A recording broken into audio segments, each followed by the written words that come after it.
Además, somos corredores de seguros para que cuides de todo lo que te importa. Ven a vernos a la calle Jesús 42 de Valencia o contacta a través de nuestra página web en grupogestoriapastor.com. En Grupo Gestoría Pastor, caminamos contigo hacia el éxito. Radio Intereconomía, la radio de los negocios para estar bien informado. Estás escuchando Radio Intereconomía Valencia, 107.1 FM. Aquí comienza Intercafé, un programa de actualidad en clave valenciana. Dirige y presenta José Luis Pichardo.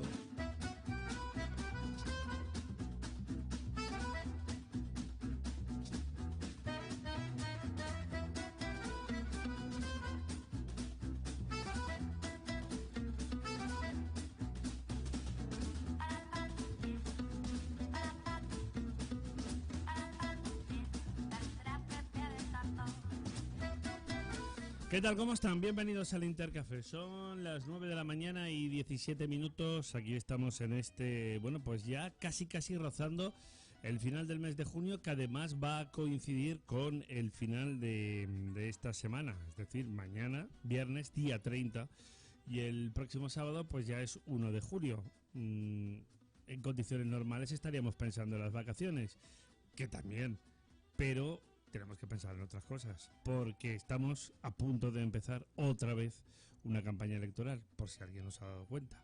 El próximo día 7 de julio, San Fermín, es decir, en Pamplona van a pegarle chupinazo y vamos a arrancar esta campaña electoral que, como digo, nos llevará a la celebración de las elecciones generales el próximo día 23 de julio. Bueno, a ver, sobre el tema de Alberto Núñez Feijóo ayer en El Hormiguero, igual que hablamos también de la entrevista con Pedro Sánchez, conviene recordar un detalle importante. Nosotros en esta casa llevamos tiempo diciendo que para todos aquellos que han acusado a Carlos Mazón de que se ha precipitado, que ha acelerado todo el proceso, en este caso con Vox, para poder llegar a un acuerdo y que se habían dado muchas concesiones, etcétera, etcétera, nosotros decíamos que Carlos Mazón tenía dos opciones: o irse directamente a una nueva convocatoria de elecciones o tener que pactar con Vox.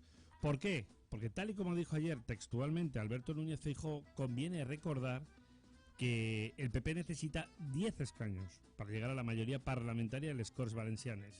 Es decir, el presidente valenciano no tenía alternativa. Pero aquí le han caído palos y palos, y nosotros lo habíamos dicho ya, y para eso están las hemerotecas.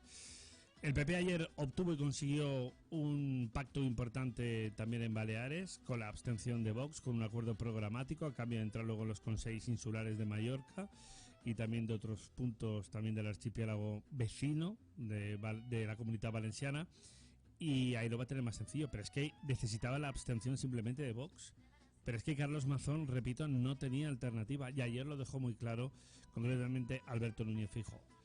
Además dejó claro el tema de que no se negocia la violencia de género, que va a ser una cuestión que va a quedar en potestad y en manos de la nueva, si se produce así, presidencia del gobierno, y que por supuesto está fuera de toda duda la defensa y la legitimidad de los derechos del colectivo LGTBI. Lo digo para todos aquellos que se empeñan en marear la perdiz, y el fomento del odio y todas estas cosas que ya nos conocemos. En fin, este es un poco el escenario electoral que tenemos. Como digo, vamos a hablar ahora de muchas cosas, de innovación, de tecnología, de automoción, con mi amigo Toni Pastor, que estoy muy contento de que esté aquí con nosotros, porque ya no lo esperaba, porque me dijo, yo ya tengo ganas de irme de vacaciones. Bueno, al final aquí ha hecho un esfuerzo y de repente, mira, nos ha salido un programa, no solo a primera hora, sino luego también en la segunda parte, donde con representantes del sindicato CESIF vamos a tener la oportunidad de hablar en relación con temas como la sanidad o sobre todo la justicia, porque ayer hubo una movilización importante en este caso de los abogados,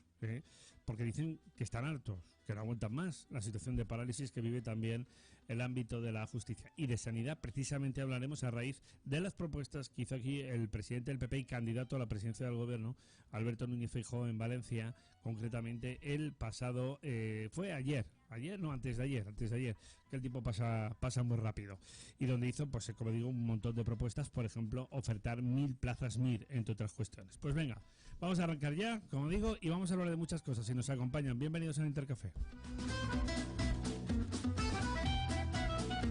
Radio Intereconomía, la radio de los negocios para estar bien informado. Eres lo que escuchas. Sintonizan Radio Intereconomía, Valencia. Escuchan Intercafé.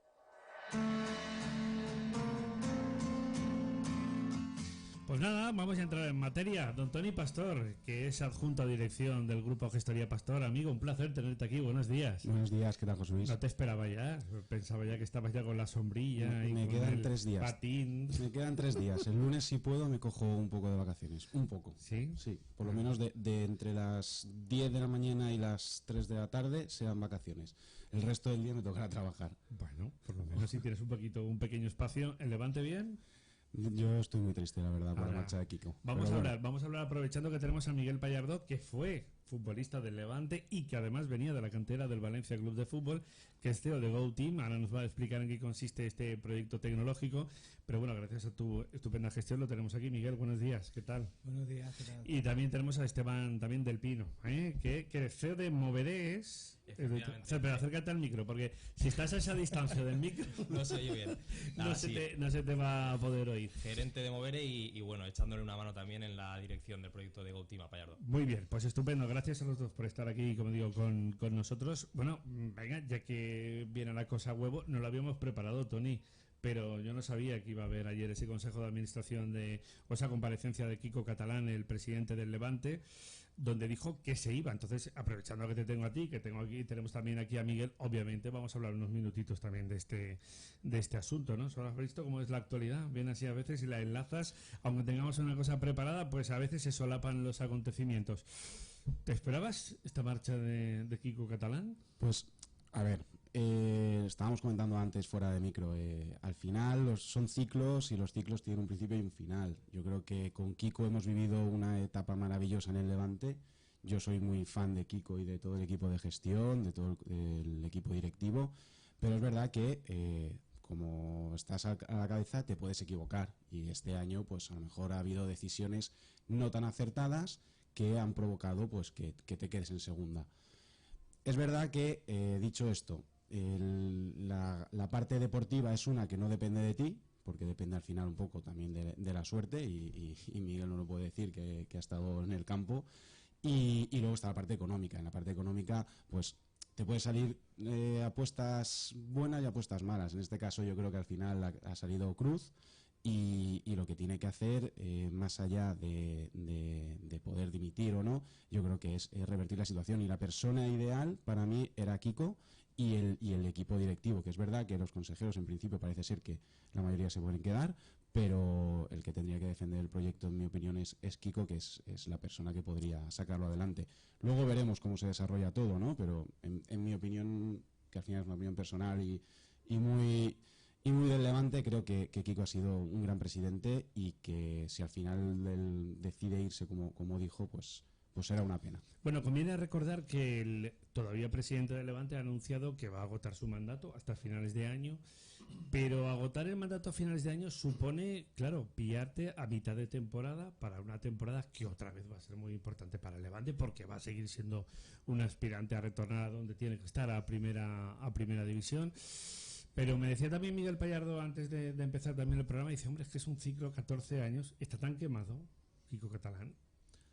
Digo, él mismo, a título personal. No, a ver, yo creo que sí que es verdad que es un ciclo después de 14 años de vivir muchas cosas buenas, estas últimas malas, pues ha tomado esa decisión, ¿no? Yo creo que después del partido del sábado ha estado una semana haciendo una reflexión para él y ha llegado a esa conclusión, ¿no? Lo que sí que dejó claro, pues, que iba a mantenerse en el cargo hasta que se presenten nuevas propuestas de nuevos candidatos a la presidencia. Pues él va a seguir gestionando, trabajando para el Levante, y una vez pues se decidan quién es el siguiente que va a estar al frente del barco, pues ya dejará paso para que... Tú que has estado ahí dentro, es decir, ¿qué tan compleja es la gestión del día a día de un club de élite, de un club profesional como en este caso como el Levante?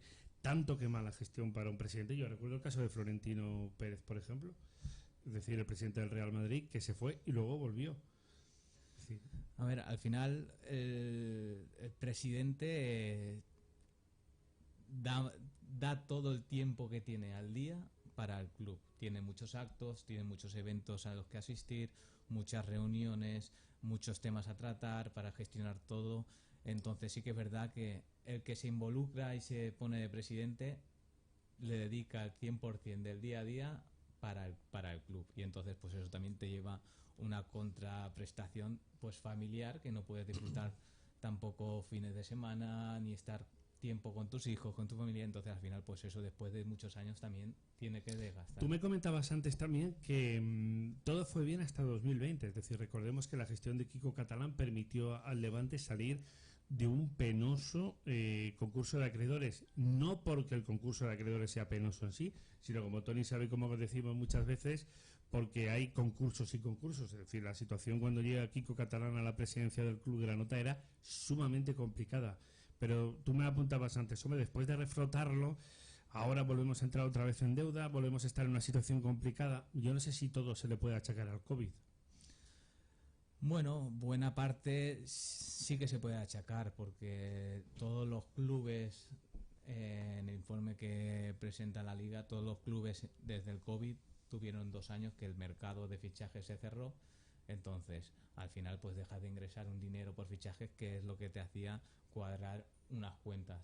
Entonces, sí que la ha perjudicado, pero yo llegué prácticamente en el inicio del concurso. A nosotros nos firmaban el gestor de la ley concursal y iba todo cuadrado y se hacían todos los presupuestos, iba cuadrado con las cuentas. Y sí que es verdad que nosotros llegamos a hacer pues esas circunstancias malas que habían, hizo que se formara un grupo de personas, de jugadores comprometidos con la causa. Y pues conseguimos cosas que nadie esperaba, conseguimos el ascenso, luego mantenernos, clasificarnos para Europa. Fueron hitos que también ayudó a la buena marcha del club, porque se consiguieron vender fichajes, Keylor, Felipe Caicedo, todos los que venían los hacíamos buenos. Y yo creo que era por el grupo de jugadores que había. Y además fichajes, pero lo que tú dices de primer nivel, hombre, la temporada de Keylor, cuando al final acaba en el Real Madrid, las temporadas que estuvo 2-3 años, me parece, en el Levante, por lo menos. Keylor estuvo 2 años, si no recuerdo mal. Y se hartó de hacer paradones. O sea, que de un grandísimo portero que ha terminado en el PSG. ¿Tú lo ves así también? ¿Hay un antes y un después de 2020? Yo creo que sí. ¿De la pandemia? Yo creo que sí. Yo creo que la pandemia, como estaba diciendo, ha hecho mucho daño a los clubes. Al final dejas de ingresar por los fichajes, por las ventas y luego por el estadio. Al final también repercute algo en tus cuentas. Y luego hay un tema muy importante. Los ciclos económicos van y vienen, y en los clubes son igual que en las empresas y que en la vida cotidiana.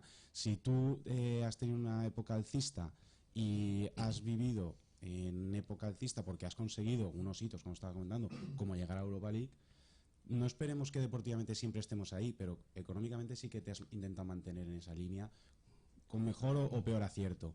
Y yo creo que ahora, pues oye, has bajado a segunda. No olvidemos que el Levante viene de épocas largas en segunda B, y nos hemos acostumbrado a vivir muy bien en primera. Y eso yo creo que es el cambio, este ciclo que estamos comentando, es lo que la nueva situación requiere. Es decir, no somos un equipo tan grande como para mantenernos en primera, como pueden ser históricos de primera, como no sé, el Athletic o el Atlético de Bilbao, incluso el Valencia. No somos ese equipo. Entonces, a lo mejor tenemos que cambiar la mentalidad, tanto el aficionado como la misma dirección. Bueno, yo creo que la época más bollante que ha disfrutado el Levante en primera ha sido precisamente con la gestión de Quico Catalán, claro, si no me equivoco. Y mira el estadio que tenéis, un estadio precioso, ¿eh? Y yo estoy seguro que si se va al final de su mandato, se irá con un plan de viabilidad, de que todo salga para la siguiente etapa del club, sea una transición muy limpia, muy tranquila y con un plan de viabilidad perfecto para que el siguiente lo haga igual. Mejor lo dudo, pero igual por lo menos que lo ha hecho. Yo destacaría también otra cosa importante sobre lo que está comentando Tony, y es, no olvidemos que el que es actualmente propietario del Mallorca, que ha sido propietario también de la franquicia de los Phoenix Suns, es decir, de la NBA en Estados Unidos, que no recuerdo ahora el nombre de este empresario, quiso comprar el Levante y el Levante le dijo que no. Es decir, antes de comprar el Mallorca, se fijó este señor en el Levante, Miguel. Quiero decir que se ha mantenido el club fiel a su filosofía de, bueno, ahora sí que va a haber una inyección de 15 millones de euros de un fondo de inversión. Y bueno, luego habrá ese lógico canje también, como siempre, con tema de acciones en la Fundación del Levante, pero que bueno, que además aquí se tendría o se guardaría una garantía, por decirlo de alguna forma, para luego poder recuperar incluso esa parte de accionariado. Es decir, el Levante quiere seguir siendo de los suyos, de su afición. Creo que este detalle es importante tenerlo en cuenta. Y de su masa social. Esto está claro, que el Levante es de los valencianos y el Levante no está en venta. Eso es lo principal. Y sí que es verdad que antes uno de los hitos que también ha conseguido es que cuando yo, por ejemplo, llegué al campo iban 3.500 personas como mucho. Y no había gente por las calles de Valencia que iba con su camiseta del Levante diciendo soy del Levante, ¿no? Yo creo que el trabajo que hizo el club junto a la fundación de ir a visitar colegios, de enseñar valores a los niños, yo creo que eso ha hecho que la masa social crezca exponencialmente al Levante y lo tenemos ahí, ¿no? Que vas al estadio y bueno, y con el pase de los abonos, el año pasado creo que fueron 15.000 o 16.000 abonados y este año yo creo que se repetirá. En el Valencia, tú que además también vienes de la entidad de Mestalla, en tus orígenes en la cantera, echamos de menos ese modelo de cercanía de gestión, no a tener un impresentable en Singapur. Es así, Tony, ¿no? Hay que decirlo de esa manera. Pero como digo, lo importante es que el club ha querido mantener su esencia, es decir, con el accionariado de su gente. Y ahí yo creo que es también una de las grandes bazas y uno de los caminos que ha enseñado, en este caso también Kiko Catalán.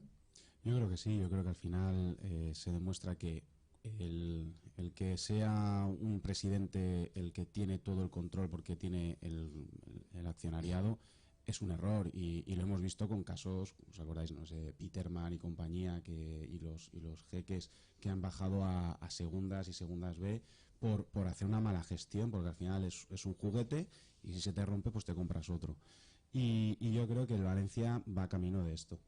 Va camino de que Peter Lim tiene un juguete y cuando se le rompa se comprará otro. Y es una pena porque al final un club para una ciudad, o dos clubes como tenemos en Valencia, es muy importante para los aficionados, para atraer inversión, para atraer turismo, para mover la economía.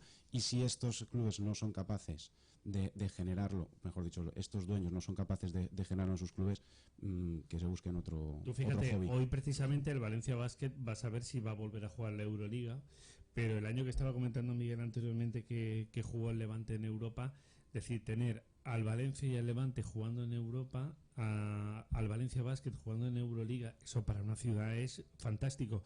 Y se lo extiendo a la Comunidad Valenciana también por cercanía, un Villarreal también consolidado en Europa, que por cierto, Fernando Roche dijo que anunciaba que bueno, que igual quería desprenderse también del club. Y os pregunto sobre este tema ya para cerrar.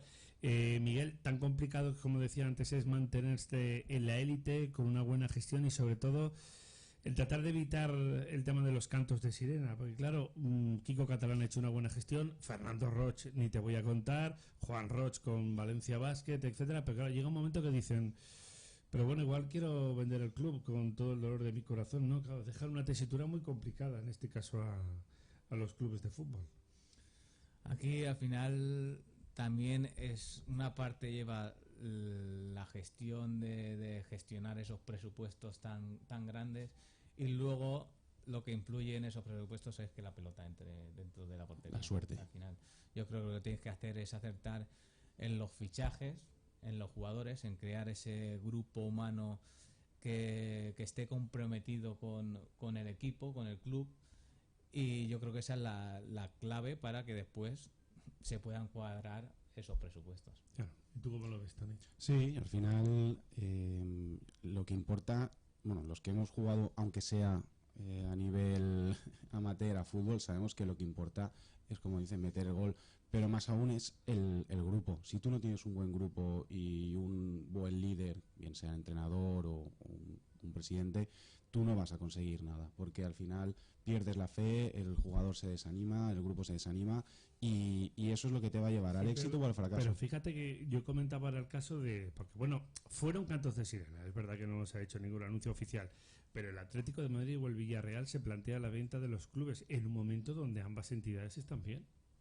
Bueno, precisamente cuando estás bien es cuando puedes sacar dinero. Al final, si tú tienes las acciones y la empresa va bien y tienes solvencia, es más interesante que vender un club que está con una deuda de 40, 50... Vamos, mira el Barça, ¿a quién quiere comprarlo? La ruina del Valencia, por ejemplo, también. En fin, por cierto, suena Pepe Lu, jugador franquicia del Levante, para que pueda irse al Valencia, pero yo ayer corría la noticia como la pólvora, Miguel, pero yo no sé, yo no lo veo esto, porque Lim igual suelta 5 millones por Zenk, que a mí no me disgusta el central turco, vaya por delante que estaba cedido, pero hombre, Pepe Lu, por ejemplo, me parece un jugador de muchísima más proyección, y claro, la historia está en que el Levante también, en teoría, también está obligado a vender, que esto es lo de siempre, que les encanta una afición, que acabas perdiendo a tu jugador de franquicia. Bueno, en el caso del Valencia, regalamos a Parejo directamente en su momento, pero bueno, estas son las cosas del Lim y de Mérito. ¿Cómo ves tú esta operación? Yo creo que Pepe Lu sigue siendo jugador del Levante ahora mismo. El Levante no necesita vender a Pepe Lu. Entonces al final es una negociación de tres. Si él también se quiere ir, si el Valencia lo quiere, pues tendrá que remitirse pues a la cláusula de rescisión, que creo que son 5 millones de euros. Porque Kiko no va a negociar. Lo que vi yo ayer es que el Valencia ofreció 3 millones, que obviamente está muy lejos de las pretensiones del Levante. Pero en fin. No, al final... Ha hecho una gran temporada, sí. Pepe Lu. Yo he podido seguir bastante al Levante. Ya digo, me he enganchado. Últimamente estoy más enganchado al fútbol de segunda división y de federación que de primera. Debe ser también por el estado agónico del Valencia, porque cada partido de primera era un drama. Bueno, he querido aprovechar estos minutos con vosotros. Tenía aquí una buena representación de la nota, como iba a dejar pasar por alto el tema de la noticia de ayer de Kiko Catalán. Contame un poquito, vamos a hablar de GoTeam, ¿no? A ver, cuéntame, Tony. Sí, bueno, GoTeam, ellos te explicarán mejor. GoTeam es una aplicación para entrenadores y para entrenamientos de fútbol. Ellos contarán un poco mejor cómo lo tienen. Y claro, yo al final un poco me gustaría saber, porque vivimos una época 100% digital, tanto en transformación digital de empresas, transformación digital de medios, pero en el fútbol parece ser que la transformación digital solo la ves en la tele. Y a lo mejor ahora Esteban y Miguel nos cuentan un poquito más de esta transformación. Adelante, venga, el que quiera. Perfecto, pues nada, os cuento un poquito lo que es GoTeam, el core del proyecto. Justo un poquito antes de la pandemia, en 2020, supimos identificar una oportunidad de digitalizar, pues como bien dice Tony, el sector de lo que es la gestión de entrenamientos deportivos, y un poquito optimizar el tiempo a la hora de gestionar estas tareas. Y nos embarcamos en un proyecto pues de desarrollar una tecnología que permitiera al entrenador de fútbol gestionar los entrenamientos, incluso mejorar la comunicación bidireccional entre sus jugadores y todos los miembros del equipo técnico.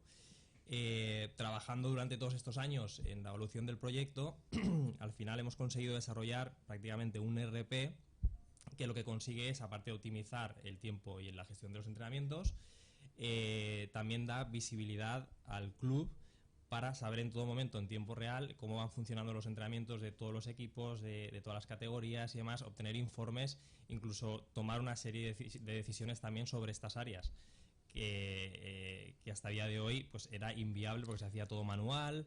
Es decir, monitoriza. Efectivamente. ¿No? Monitoriza que todo, digamos, el rendimiento deportivo, en plan de, porque como estamos muy bien apuntando, todos los procesos de preparación, etcétera. Esto entiendo yo de primeras que ayudaría o ayuda a un cuerpo técnico incluso a tomar decisiones para tener, digamos, una plantilla de la mejor manera, de la forma más competitivas, porque siempre se dice, y es lógico, claro, cuando uno va como aficionado, ya que estamos hablando ahora mismo también de la élite, tú llegas a la grada y dices, hombre, ¿y esta persona y este jugador por qué ha bajado de nivel por el motivo X, ¿no? Bueno, pues esta herramienta tal vez permita hacer estas lecturas. Y incluso mejorar también la gestión de entrenamientos a la hora de disponer una base de datos en la que el entrenador dispone de muchísimos entrenamientos de diferentes categorías de intensidad y demás para preparar pues todas las sesiones de entreno y facilitar esas tareas. A ver, Miguel, tú que has estado en la otra parte también, que has sido jugador profesional, ¿cómo ves esta herramienta? Pues al final... ¿Cómo la verías como jugador? Si quieres, te cuento un poco cómo nace y cómo llegamos a esa idea, ¿no? Porque esto nace que yo me preparo en 2017, tengo la posibilidad de ir a Japón y venía del periodo de descanso, entonces me puse en contacto con Stanis, que es el otro socio fundador, y le dije, mira, que en un mes me voy para Japón, entonces necesito que me prepares entrenamiento para cuando llegue a Japón, pues no estar tieso, ¿no? Y entonces... Porque tú acabaste, perdona, tu carrera profesional, ¿llegaste a jugar en Japón? Sí. Llegaste a jugar en Japón, entonces, acabaste allí. Entonces, antes de irme para allí, le llamo para que me prepare. Entonces quedamos ahí en la grava, en Masia la Grava, y entonces entrenando todos los días...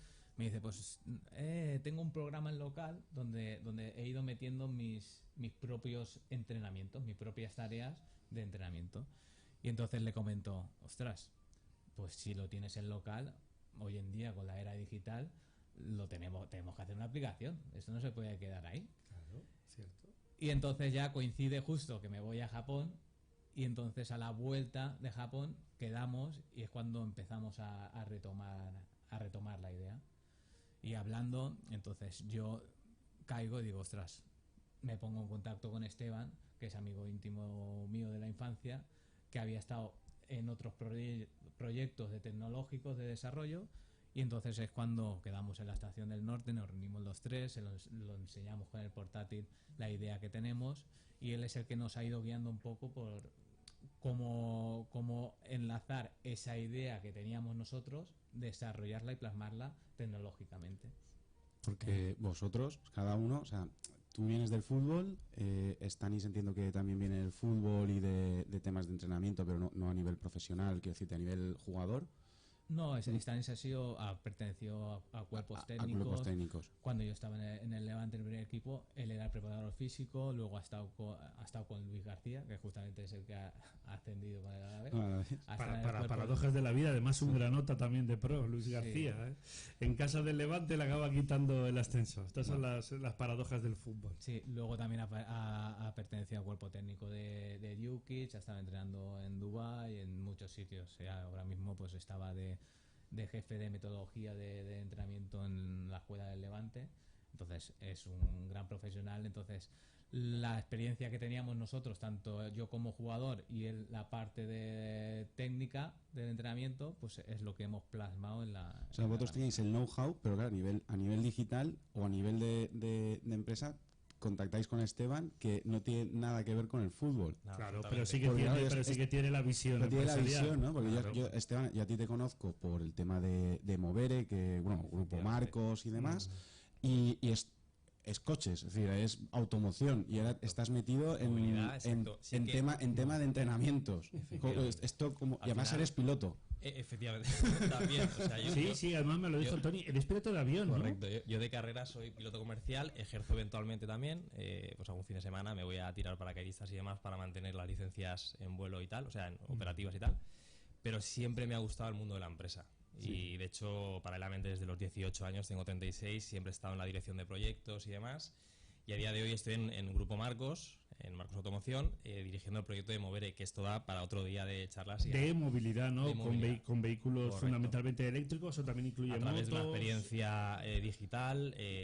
Modelo de suscripción. Exactamente, el usuario no tiene que pasar por las oficinas para nada, simplemente para recoger el vehículo. Qué interesante. Y ya os digo que esto da para otra sesión. Bueno, lo tenemos ya aquí, ¿no? Ya pendiente. Después de vacaciones, ya está fichado, no te preocupes que pueda volver. Pero el proyecto de Stanis y de Pallardo, pues la verdad que me pareció muy bonito. O sea, y sobre todo con un amigo, como decía, de la infancia, desarrollar un proyecto de cero donde verdaderamente identifica una oportunidad y la hemos llevado a la realidad. O sea, hemos estado trabajando desde mitades 2020 hasta finales del 21 con desarrollos tecnológicos, pruebas piloto.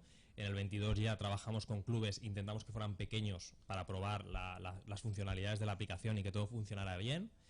Y 2023 está siendo ya un éxito en el que estamos llegando a un puntito de equilibrio. Fíjate, ayer tuvimos la oportunidad, como tenemos todos los miércoles, la fantástica visita de socios de Startup Valencia.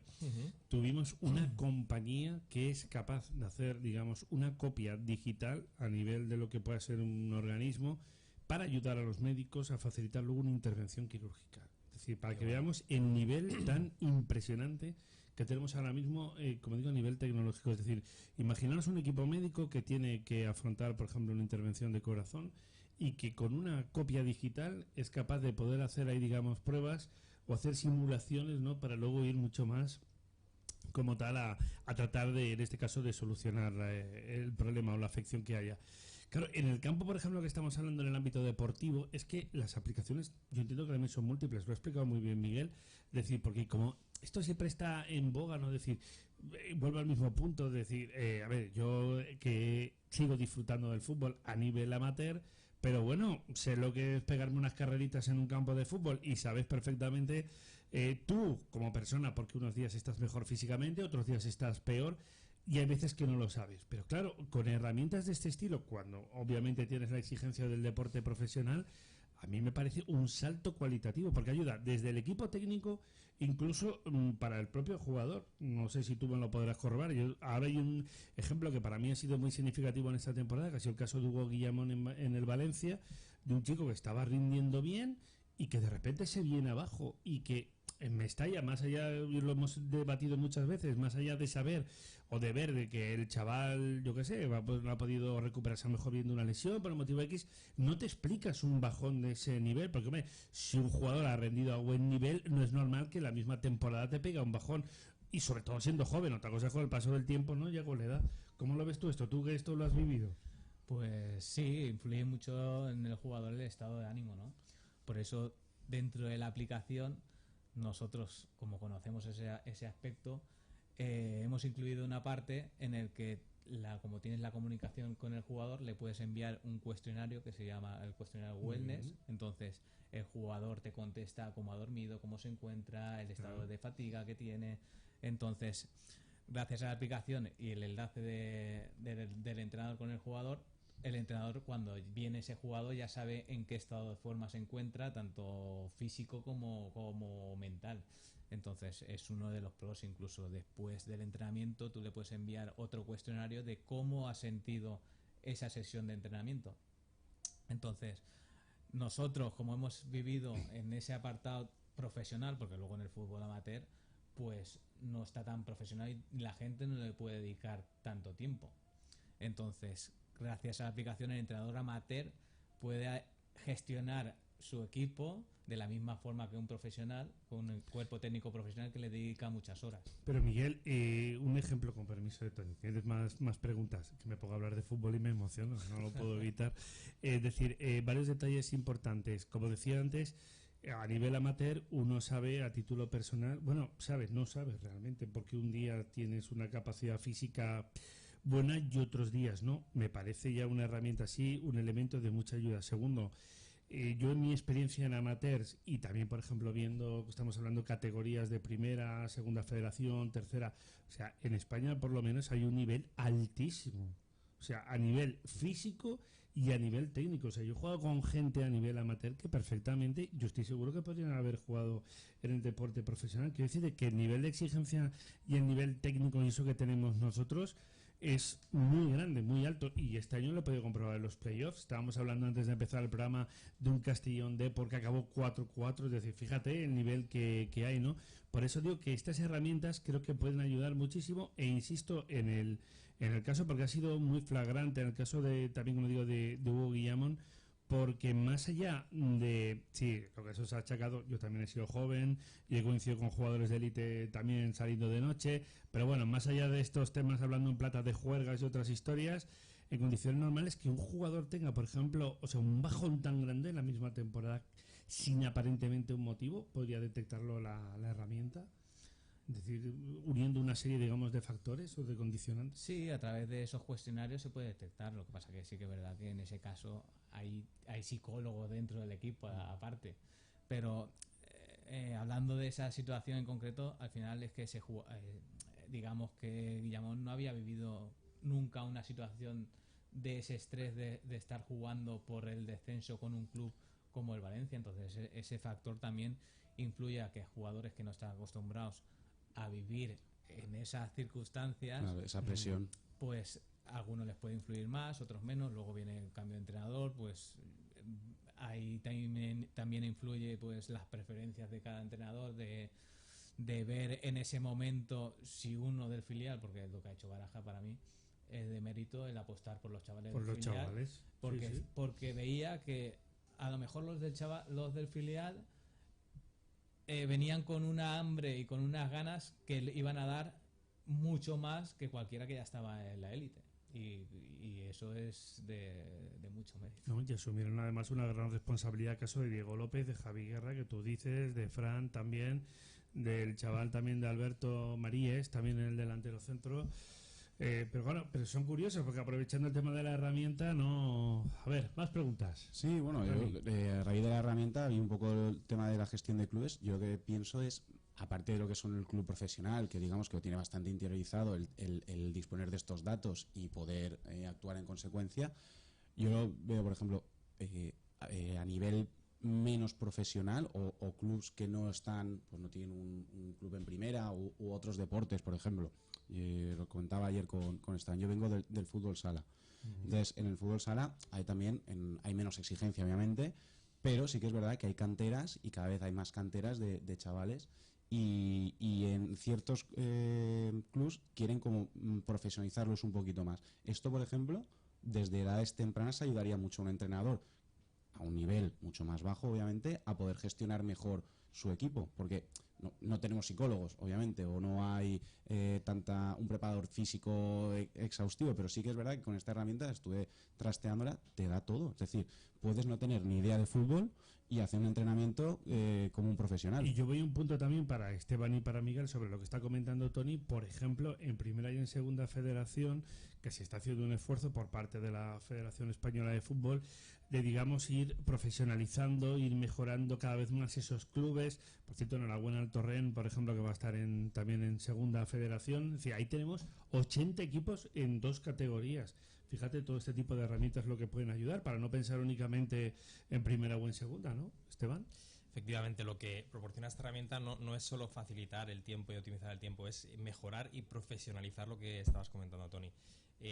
Al final, el concepto de primera es lo que define la aplicación. La calidad de los entrenamientos es brutal y además el precio yo creo que es tan asequible que permite a clubes pues tipo también de fútbol sala que no disponen de temas económicos importantes y tal, que puedan acceder y mejorar toda esta parte de entrenamientos. Porque ¿de qué precio estamos hablando, por ejemplo, para un club? Estamos hablando por licencia, 9,99 IVA incluido, quiero decir que no es nada importante. 9,99 al mes. Al mes, correcto.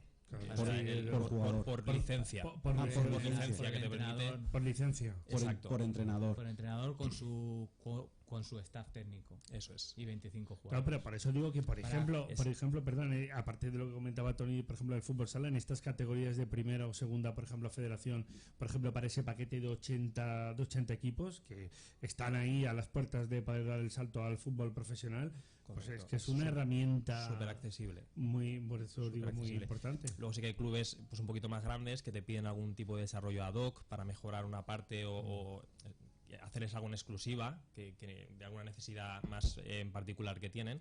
Ya te digo que de inicio el precio es súper asequible y permite a cualquier equipo poder acceder a la herramienta. Lleváis 3 años, ¿no? Decís, desde 2020. Pues la reunión que comentaba Payardo en la Estación del Norte, yo creo que la hicimos 2 semanas antes del COVID. O sea, imagínate. Vale. ¿Y tenéis clubes importantes ya? O incluso Sí. creo que hay Sí, alguna selección, ¿puede ser? Sí, tenemos aquí a nivel nacional tenemos equipos de primera red, segunda red. Luego también internacionalmente hemos abierto mercado porque la aplicación la hemos traducido al japonés, al inglés, al francés. Tenemos en Estados Unidos varias academias, una en Florida, el Barcelona Soccer Academy, y luego estamos trabajando también con federaciones extranjeras para ellos profesionalizar los clubes de la región y facilitar desde la federación la aplicación para que todos los clubes tengan la aplicación y puedan profesionalizar. Por ejemplo, lo que estamos apuntando, el caso de Japón, por cierto, ¿coincidiste con Iniesta o no? No, justamente No, cuando no, llegó no yo ya me llegaste. iba. Las diferencias, por ejemplo, entre el modelo del fútbol japonés o el fútbol asiático, por ejemplo, respecto del europeo o luego ya del español en concreto, ¿qué tal a nivel eso de preparación, de aceptación de ese tipo de herramientas o de la MLS norteamericana que trata de dar, digamos, ese salto también cualitativo? Allí en Japón el problema es que el fútbol no es el deporte principal. Allí el béisbol, digamos que es el deporte que todos los niños quieren jugar. Sí que es verdad que ahora ha habido un crecimiento y se están fijando mucho con el fútbol europeo. Entonces, allí pensamos que la aplicación puede tener bastante éxito porque nosotros dentro de la aplicación ya damos una base de datos de tareas que hemos creado nosotros y luego pues ellos van incrementándose las tareas, pero ellos se están fijando mucho en el modelo de fútbol europeo, español. De hecho, hay muchos jugadores españoles que han recabado ahí. No hay tanto. ¿Y la aplicación se podría, por ejemplo, también utilizar en el ámbito que, como bien sabéis, que hay tantos y tantos clubes deportivos en España, que a lo mejor la pudiesen, de alguna forma, por ejemplo, para monitorizar a muchos equipos amateurs, pero a través, digamos, de centros deportivos, se podría aplicar de alguna forma un ejemplo de, por ejemplo, a nivel de los, veteranos? Yo ya he pasado ya el listón de los veteranos, pero que queremos seguir, por ejemplo, seguir practicando el deporte y que obviamente tenemos un desconocimiento de determinadas, no por pensar que uno va a llegar a ningún gran objetivo, pero simplemente para poder mantenerte y poder seguir disfrutándolo, ¿no? Y tú sabes que vas a un centro deportivo, pues se me ocurre, por ejemplo, el Fútbol City Massanassa, que además sabéis que también tiene un acuerdo con el Chelsea. Es decir, en centros de este estilo también podría tener cabida la aplicación. Efectivamente, además es algo que os animo a hacer porque, como os decía antes, el acceso es muy sencillo a la aplicación. Es todo muy amigable, muy usable y al final cuando tienes el acceso te puedes crear tu equipo, que puede ser pues amateur o claro, de un grupo de amigos, pero de gente que quiere seguir jugando y sobre todo a determinadas edades. Y te va a permitir aplicar a ese juego más amateur pues una profesionalidad de entrenamiento, de gestión de tareas y demás, pues que no te permite hacerlo otra aplicación del sector o el conocimiento que te puede aportar la herramienta no lo puedes conseguir en otro sitio. Porque esta herramienta te da todo el entrenamiento, es decir, tú coges la temporada y te planifica toda la temporada de entrenamientos, me imagino, ¿no? Nosotros damos una base de datos de tareas y tú te vas planificando los entrenamientos en base a esas tareas que tienes y te vas creando y las tareas que te vas creando. Es decir, el típico cuñado que siempre habla de fútbol, que es entrenador de todos, tendría esta aplicación y podría ser... ser Miguel Pallardo. Exactamente, perfectamente. Un entrenador a nivel Pep Guardiola, ¿no? O compañía. Tendrías el principio, la base, luego tienes que transmitir a los jugadores el concepto exactamente, pero por lo menos lo que es el trabajo físico y la preparación sí. Bueno, y hay que decir además y tener tu propia capacidad de esfuerzo, que esto conviene recordarlo y decirlo, que para jugar al fútbol, es decir, uno tiene que echarle también ganas, y a mí me dijo en alguna ocasión algún médico de medicina deportiva que es un deporte muy exigente en el plano físico. Dice, lo que pasa es que como está tan afincado en nuestra cultura, pues como que no lo parece, pero cuando tú ves a los niños pegando las primeras pataditas es una cosa, pero cuando luego te pones en serio, desde luego que es importante. Bueno, llegamos a este punto y no hemos hablado, ¿no? Entonces no hemos hablado de Moveré, no hemos hablado de la faceta de Esteban también como piloto. Nada, eso ya para la segunda parte. Bueno, yo animo también a Miguel a que se venga a jugar también, juega con mi compañero Julio, que venga a impartir también un clinic y que nos enseñe un poquito a jugar al fútbol. Que uno siempre tiene ganas de aprender, que es muy, muy divertido. Tony, muchas gracias, amigo. Entonces ya te veo hasta después de vacaciones. Ya después de vacaciones nos veremos nosotros fuera de la radio. Pues a Esteban del Pino y a Miguel Pallardo, muchas gracias por haber estado con nosotros. Venga, nos vamos al boletín informativo de las 10 y volvemos enseguida.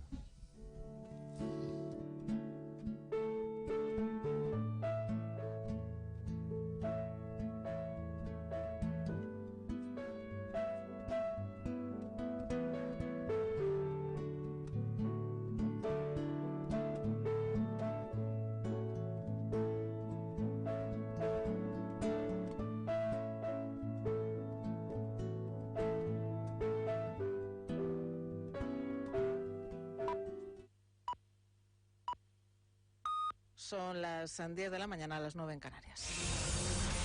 Radio Intereconomía. Boletín informativo.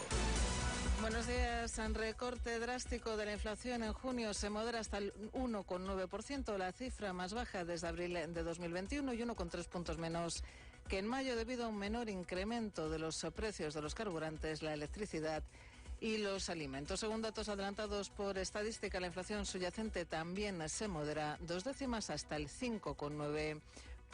Desde el Gobierno destacan que España es el primer país de las grandes economías de la zona euro que logra reducir la inflación por debajo del 2%, nivel referencia del Banco Central Europeo. En términos mensuales, sin embargo, los precios al consumo suben un 0,6% en un mes cuando el pasado mes habían permanecido sin cambio respecto a abril. Nivel incompatible, dice Ismael García Puente, selector de fondos y gestor de Mafre Gestión Patrimonial, con el objetivo de inflación del 2% del Banco Central Europeo.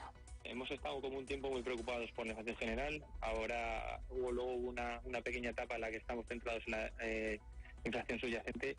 Y ahora, para evitar esa distorsión de los efectos de base, también nos tenemos que fijar mucho en los incrementos mensuales. Y el incremento mensual, que no he visto ningún titular acerca de ello, pero que me parece muy relevante, ha subido un 0,6%, es decir, subió 6 décimas en el último mes. Esto es, digamos, un nivel incompatible con un objetivo de inflación generalizado o, digamos, a largo plazo del 2%. Intervención del presidente de la FED, Jerome Powell, en la conferencia de estabilidad financiera organizada por el Banco de España, un día después de avanzar que habrá nuevas subidas de tipos de interés en Estados Unidos. Powell ha centrado su intervención en la situación económica actual de Estados Unidos y en las tensiones que surgieron en el sistema bancario estadounidense a principios de este año. Paloma Arnaldos, buenos días. Buenos días. Sobre la economía de Estados Unidos, contaba Powell que el crecimiento se desaceleró significativamente el año pasado y que en este ejercicio la actividad económica se sigue expandiendo, pero a un ritmo más moderado. E insistía el presidente de la FED en un mensaje que ya lanzaba en Sintra, que esa meta de lograr que la inflación se sitúe en el 2% está más lejos de lo que esperaban. Por eso, la Reserva Federal sigue apostando por una política monetaria lo suficientemente restrictiva para encauzarla. Eso sí, Powell no aclara si habrá 2 o más subidas de tipos de aquí a final de año. Nuestras proyecciones individuales de los 18 miembros del Comité Federal del Mercado Abierto indican que una fuerte mayoría considera que lo apropiado sería 2 o más subidas de tipos hasta final de año, como ya he mencionado. Pero quiero subrayar que nuestro compromiso no es con un número concreto de subidas. Se trata de una política suficientemente restrictiva para reducir la inflación al 2%, algo que podemos hacer y que haremos. Y el momento y el alcance de cualquier nueva subida dependerá, por supuesto, de la evolución de la economía. Sobre la crisis bancaria, el presidente de la FED ponía en valor la capacidad de respuesta de las instituciones durante la crisis y garantiza que siguen vigilando muy de cerca esta situación. También que el capital y la liquidez del sistema bancario de Estados Unidos siguen siendo sólidos. Gracias. A Paloma, pendientes de Powell, las plazas europeas operan con signo dispar, con los inversores pendientes ya de los datos de inflación en Alemania, que se conocerán a las 2 de la tarde. Con todo, vemos al IBEX 35 subir un 0,14%, se coloca el selectivo español en los 9.492 puntos. Avances también para París del 0,14%, el DAX alemán opera prácticamente a niveles de apertura, se deja un tímido 0,03%, mientras que la media del mercado, el Eurostoxx 50, avanza un 0,08% a 4.348 puntos. Dentro del IBEX 35, sector financiero a la cabeza de las ganancias, destaca en la zona alta de la tabla Banco Sabadell, que sube un 1,41%, avances también para CaixaBank del 1,27%, mientras que Unicaja Banco se revaloriza un 1,18%. En negativos, Endesa, la cotizada más penalizada, cede un 1,13% hasta los 19,64 €. Y esta tarde la vicepresidenta primera del Gobierno y ministra de Asuntos Económicos, Nadia Calviño, se reúne con las patronales bancarias, a quienes pedirá que comiencen a remunerar los depósitos bancarios. En declaraciones a Radio Intereconomía, Patricia Suárez, presidenta de ASUFIN, ha mostrado su consonancia con la petición de Calviño. Hay una falta de competencia evidente. En otros países de Europa se está remunerando mucho más. En Italia, en Polonia, en Francia incluso estamos viendo depósitos con más interés que en España.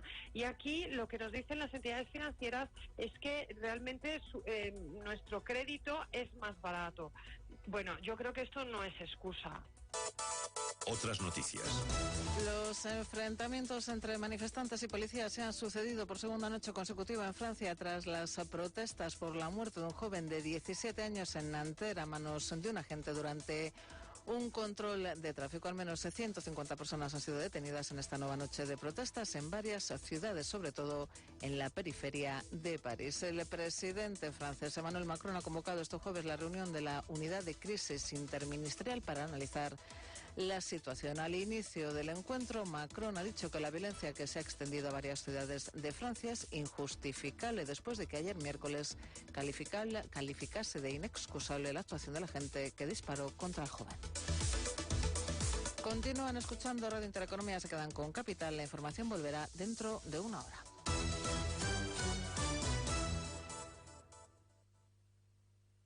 Radio Intereconomía. Eres lo que escuchas.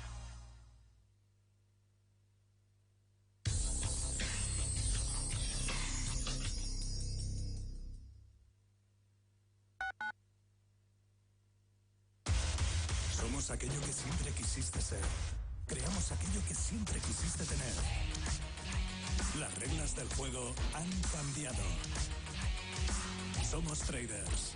Operamos. Black Bear Broker. El broker de los traders. Radio Intereconomía. La radio de los negocios para estar bien informado. Eres lo que escuchas. Para tomar buenas decisiones, has de tener buena información. En el Grupo Gestoría Pastor te ofrecemos todo el asesoramiento necesario para que tomes buenas decisiones. Con muchos años de experiencia y miles de clientes satisfechos, tenemos la visión que necesitas para tu empresa. Además, somos corredores de seguros para que cuides de todo lo que te importa. Ven a vernos a la calle Jesús 42 de Valencia o contacta a través de nuestra página web en grupogestoriapastor.com. En Grupo Gestoría Pastor, caminamos contigo hacia el éxito. Acuópolis Torrevieja abre sus puertas. Vuelve a disfrutar del mejor parque acuático de la zona con toda la seguridad, servicios, diversión y los mejores profesionales. Entra en www.torrevieja.acuópolis.es y consigue ya tu entrada, porque tú y tu familia os merecéis un gran verano. ¿Necesitas camisetas personalizadas? ¿Camisetas para eventos? ¿Vestuario laboral? ¿Merchandising? ¿Quizás tazas? ¿Regalos? No lo pienses más. Personaliza 22 con las mejores calidades del mercado y con los mejores resultados de entrega y calidad. Infórmate en el 609 42 1809 o en info@personaliza22.com. Síguenos en Instagram en personaliza_22. Radio Intereconomía, la radio de los negocios para estar bien informado. Sintonizan Radio Intereconomía, Valencia. Escuchan Intercafé.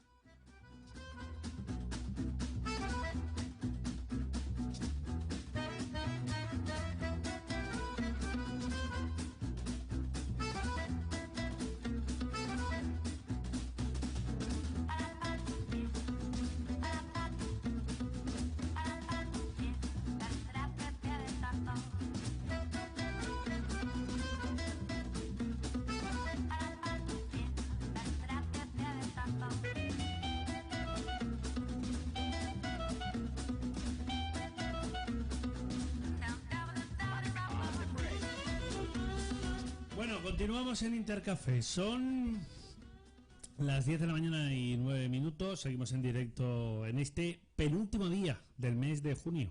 Estamos ya, como digo, cerrando el sexto mes del año, es decir, cerrando el primer semestre de este 2023 y que además nos va a llevar a esas nuevas elecciones generales, por si no llevamos bastante tiempo ya en campaña. Bueno, un dato que no he comentado al inicio del programa porque ha surgido, como es habitual, a primera hora y tiene que ver con los datos del IPC adelantado. Bueno, por primera vez la economía española baja el IPC del 2%. Pero una cosa es el IPC y otra cosa después es la subyacente, que no incluye alimentos ni energía.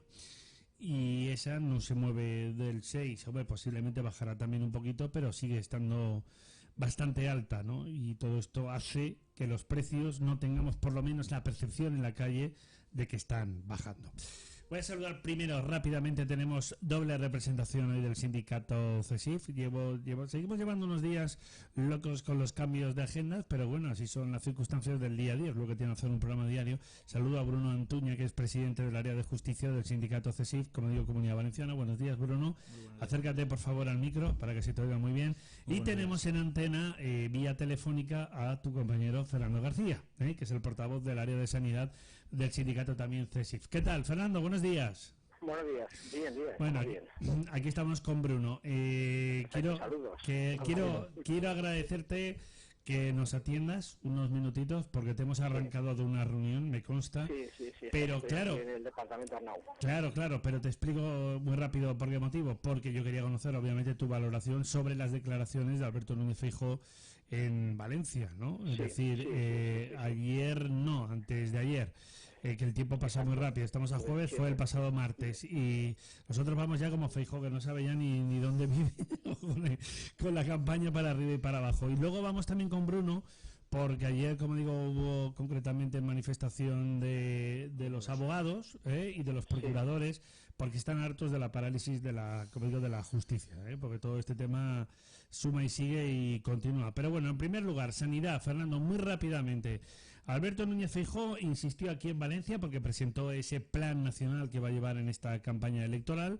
En este ámbito, priorizar con plan de choque para la atención primaria, con plan de choque para la salud mental, con una oferta de más de 1.000 personas en MIR para que se puedan incorporar también al Sistema Nacional de Salud, y así suma y sigue. Y intentar alargar la vida de los médicos hasta los 72 años, siempre y cuando, evidentemente, estos profesionales se encuentren en perfectas condiciones físicas. Bueno, quería conocer tu valoración, porque a priori parece muy interesante y, por cierto, estarás también, claro, pendiente del nombramiento del nuevo conseller o consellera de Sanidad a cargo del futuro gobierno que encabezará la Generalitat Valenciana, Carlos Mazón. Cuéntame. Efectivamente, pues mira, nos parece positivo, muy positivo el hecho de ampliar las plazas en 1.000 más de personal residente.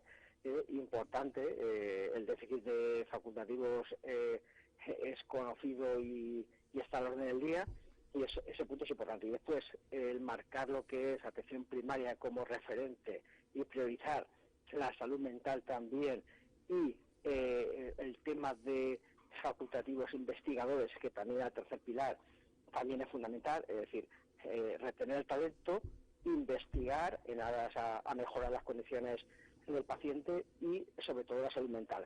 Nos parece todo positivo, y también el tema de ampliar voluntariamente hasta los 72 años a personal facultativo, pues también nos parece positivo. Son pasos que hay que dar y son buenas ideas. A ver, en el tema de la atención primaria, y sabes que aquí lo hemos debatido en muchas ocasiones, parece que realmente los políticos empiezan a ser conscientes de la gravedad del problema, de la situación y del desbordamiento, especialmente de los centros de salud, para luego no tener que acabar derivando, cuando hay taponamientos en estas áreas, acabar derivando en las urgencias. Ayer sacasteis, si no me equivoco, un comunicado de CESIF, por ejemplo, denunciando otra vez saturación en el Hospital Clínico de Valencia. Sí, recordemos que es un hospital que además está en una fase de ampliación. Es decir, suma y sigue. Pedro Sánchez anunció un plan de choque antes de convocar elecciones, si no recuerdo mal, en torno a 600 millones de euros para la atención primaria, y Alberto Núñez Feijóo va también por los mismos derroteros. Pero digo yo una cosa, querido amigo, se supone que las competencias en materia de sanidad son de las comunidades autónomas. Quiero decir, al final aquí el Ministerio de Sanidad tiene que dar un empujón importante. Y cómo casar todo esto, ¿no? Cómo sincronizar todo esto para que literalmente cada autonomía no haga la guerra por su cuenta y podamos realmente tener ese refuerzo y esos efectivos que son tan necesarios en nuestro sistema de salud. Sí, pues mira, por ejemplo, a nivel nacional sí que se puede implementar lo que es sacar más plazas para personal residente. Eso sí que es competencia a nivel nacional. También el tema del colectivo de investigadores clínicos también es fundamental a nivel nacional. Y también es importante, pues un poco, reconocer la atención primaria, que el problema existe, y mejorarlo con herramientas y con situaciones que de hecho tienen que ser las comunidades autónomas. Nosotros estamos esperando al nuevo consejero de Sanidad que se ponga a trabajar, es decir, queremos rapidez. porque la sanidad no espera. Pero es lo que te digo, es decir, ¿cómo encajar un plan de refuerzo tan ambicioso por parte del Gobierno central que prácticamente van a llevar a cabo, bien sea Pedro Sánchez reelegido presidente del Gobierno o sea Alberto Núñez Feijóo? ¿Cómo encajar eso con el modelo autonómico? Pues el encaje tiene que ser, lo primero es escuchar a los profesionales. Eso es lo primero, que digamos, en el planteamiento que hizo Feijóo, fíjate que el planteamiento lo hacía una médico de familia, de aquí, de Alicante. Eso es importante, escuchar, porque muchas veces el propio facultativo, el propio personal es el que da las soluciones. Dos, hay que ponerse a trabajar, hay que poner los medios, porque los anuncios están muy bien, pero hay que ponerse plazos y sobre todo implementarlos, porque si no estamos igual.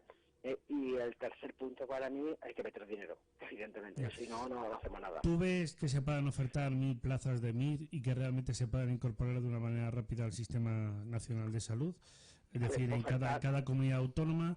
Lo digo porque últimamente sabes que ha habido un poco, digamos, de desorganización, de incluso de tener ya facultativos, lanzarlos al mercado de trabajo sin ni tan siquiera haber acabado el MIR. Es decir, toda esta situación de caos que hemos vivido. Aquí también hizo mención, que ahora me estoy acordando, el presidente del PP y candidato a la presidencia del Gobierno, el señor Feijóo, respecto al tema, por ejemplo, de la convalidación de títulos, también de extranjeros. Es decir, todos estos temas que nos permitirían reforzar sobremanera pues el delicado estado de salud, nunca mejor dicho, de nuestros propios sanitarios.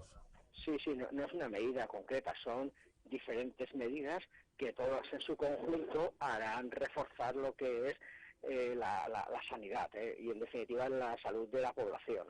Entonces, no es una, son varias. Y yo creo que sí, que eso sí hay que hacerlo paso a paso, de forma organizada y siempre contando con los profesionales, siempre. Las ideas pueden estar bien, pero después hay que plasmarlas y sobre todo ver cómo pero llevan a efecto. Pero esos MIR, ¿tú los ves factibles? Por ejemplo, esas 1.000 plazas. Sí que las veo factibles siempre y cuando implementemos medidas como, por ejemplo, mejora de condiciones laborales, sobre todo laborales, para que el personal residente no se nos vaya, ¿vale? Porque el problema de esto es que si la retención de talento, que también lo dijo Feijóo. Claro, y si no se nos van a ir. Es decir, este personal residente acaba la residencia y lo que queremos es que trabaje aquí. Entonces, hay que mejorar condiciones laborales, que tengan sus descansos, que no hagan guardias y sobre todo no los maltratemos, porque ahora mismo están siendo utilizados como mano de obra barata. Es decir, por un contrato de MIR que son laborales, pues claro, están haciendo funciones muchas veces de especialistas. Claro. Entonces, eso no puede ser, eso lo primero que hay que arreglar es eso. Y después lo de coger y mejorar las condiciones retributivas, pues también, porque si no se nos van a ir, hay competencia aquí. Y tanto, la última cuestión rápida sobre lo que estaba comentando, los comunicados que lanzasteis ayer desde CESIF, os quejáis de la situación también otra vez de preocupación y de saturación en determinadas áreas del Hospital Clínico de Valencia. También os planteáis qué pasa en el Hospital también de la Ribera, qué pasa también con los refuerzos por vacaciones, porque no olvidemos que tenemos una gran fortuna los valencianos de recibir a muchos visitantes foráneos, vengan de otros puntos de España o vengan también del extranjero, pero a todas estas personas obviamente hay que atenderlas. A ver, ¿qué pasa en estos distintos escenarios que ayer denunciabais? Pues mira, tenemos un gran problema que es el tema de vacaciones y de sustituciones de los profesionales. De hecho, yo estoy aquí ahora en el departamento Arnau, en el Hospital Arnau, y he venido para ver cómo está el plan de vacaciones, cuántos profesionales se han contratado y qué soluciones van a poner encima de la mesa para que no hayan descubiertos de vacaciones. Entonces, vamos a decirles que tienen que aplicar lo que son los módulos de refuerzo y módulos de sustitución, y claro, nos preocupa mucho, porque si aumentamos la población que tenemos que atender por los turistas, que estamos encantados de que vengan, pues habrá que dotar unos servicios sanitarios por lo menos los suficientes. Pero ahora mismo hay mucho centro de salud que encima cierra por la tarde, y nos faltan profesionales, ahora lo voy a decir. Ese es otro debate también muy importante, la apertura de las tardes con los centros de salud. Con lo cual se colapsan los hospitales, las urgencias, evidentemente. Esos son los problemas que hay ahora mismo en el clínico y en el Hospital de la Ribera, ¿no? Exacto, sí.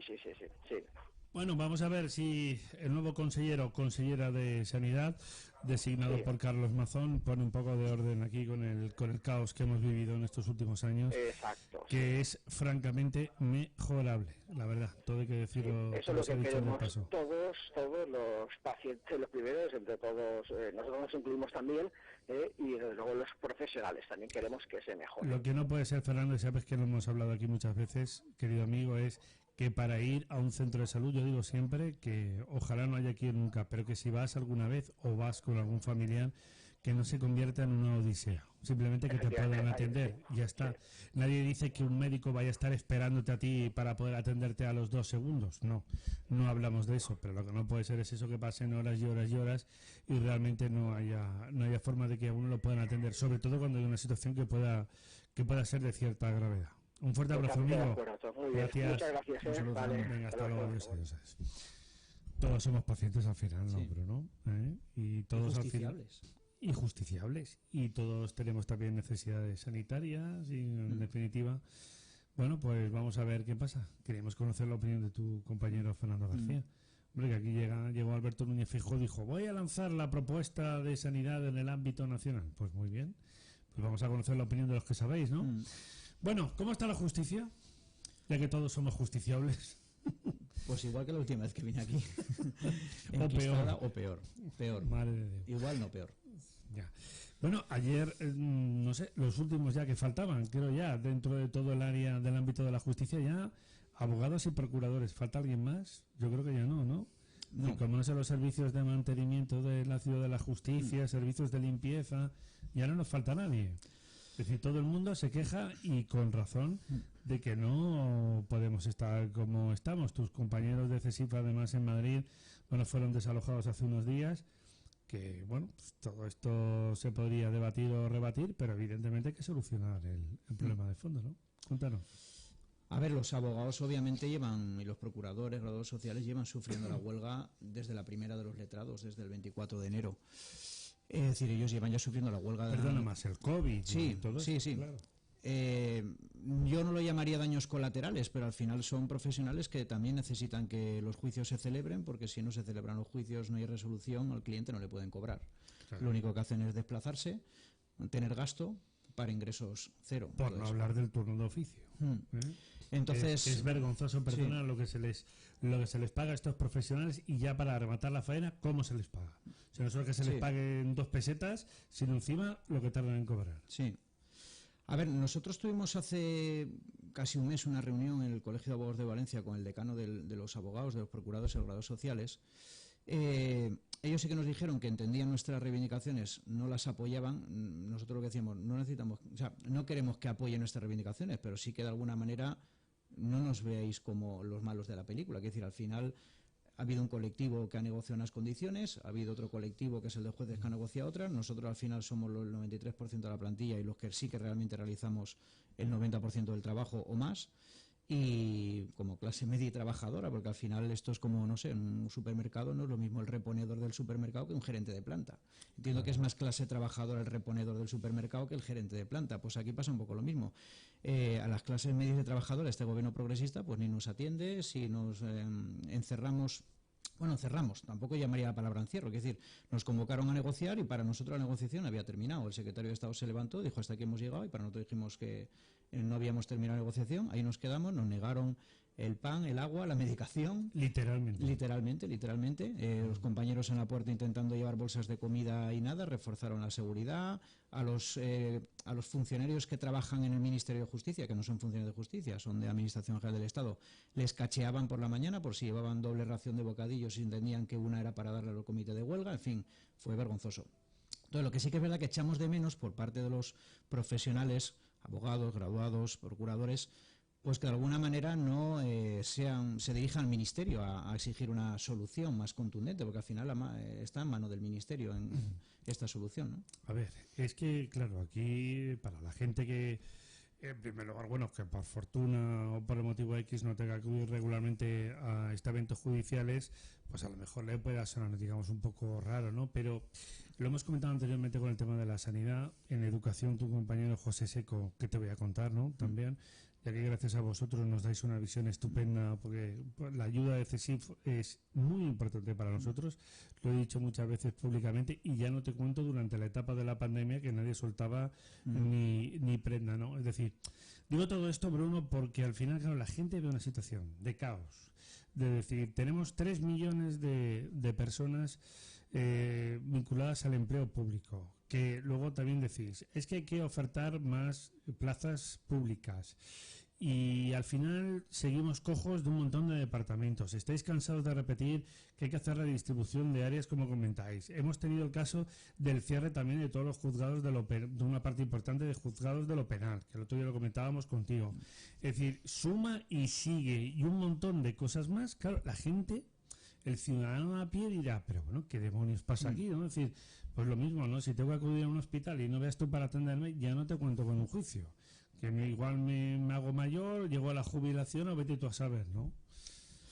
¿Cómo solventar todo esto? Porque es un problema ya estructural, esto no es coyuntural, esto es estructural. A ver, yo sí que es verdad que miro con envidia cómo, por ejemplo, en sectores como educación o sanidad, unánimemente se tiene clarísimo que hay que reforzar plantillas, mejorar centros sanitarios, etcétera, etcétera. Y en cambio, pues tengo la tristeza de que veo que no hay esa unanimidad para exigir que se solucione la precariedad de la justicia.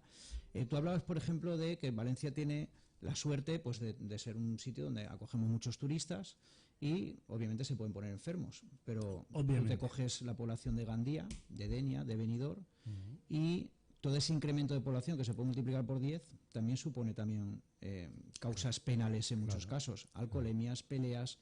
No te quiero contar cómo puede estar un juzgado de Gandía, de Denia o de Benidorm de guardia un sábado por la mañana.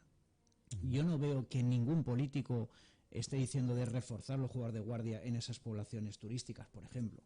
Se da por hecho de que, bueno, si de norma tenemos 5 detenidos, en esas fechas tenemos 46 y no pasa nada. Al final se trata de dar servicio para todo, es decir, queremos que nuestros hijos estén bien educados, queremos que nuestros mayores y nosotros mismos pues se nos atienda bien la sanidad, pero al final la justicia, eso de que es lenta pero segura, si la justicia es lenta no es justicia, es un desastre. Bueno, esto lo dice tú sabes que eso además es una voz autorizada, como es el magistrado Fernando de Rosa, que tenemos la suerte de contar con él casi todos los viernes, por ejemplo vendrá mañana, cuando puede acudir aquí a estos micrófonos, siempre dice, es lenta la justicia pero actúa. Normalmente, que es cierto, en un porcentaje importante, pero claro, como tú muy bien apuntas, esto, ¿sabes con qué pongo yo siempre este ejemplo? Con el tema, por ejemplo, de cuando uno hace una facturación, una operación. Yo digo siempre que, por ejemplo, algo que tengas que cobrar 2.000 euros o 3.000 euros, pues si los cobras como mucho, que es decir, en 2 meses, pues bueno, algún papelito te pueden hacer. Si tienes que hacer una operación de 3.000 euros y cobrarla al cabo de los 6, de los 7 o de los 8 meses, le dices, pues para usted, porque yo ya me he gastado ese dinero, he pagado los impuestos previamente y un desastre. ¿No? Es un poco esta dinámica. A ver, mira, yo te voy a poner uno de los casos que más me marcó cuando yo estuve en Castellón, un juzgado de lo penal. Yo recibí una llamada telefónica de un chico diciendo, oye, mira, ¿llevas tú el procedimiento tal? Sí. Es que mira, voy a ir ahora porque me acaba de notificar mi abogado que ya hemos perdido todo, hasta el recurso de la solicitud de indulto, y como ahora mi mujer está de vacaciones, quiero ir a que me hagas el mandamiento de entrada en prisión y me lo quito de encima.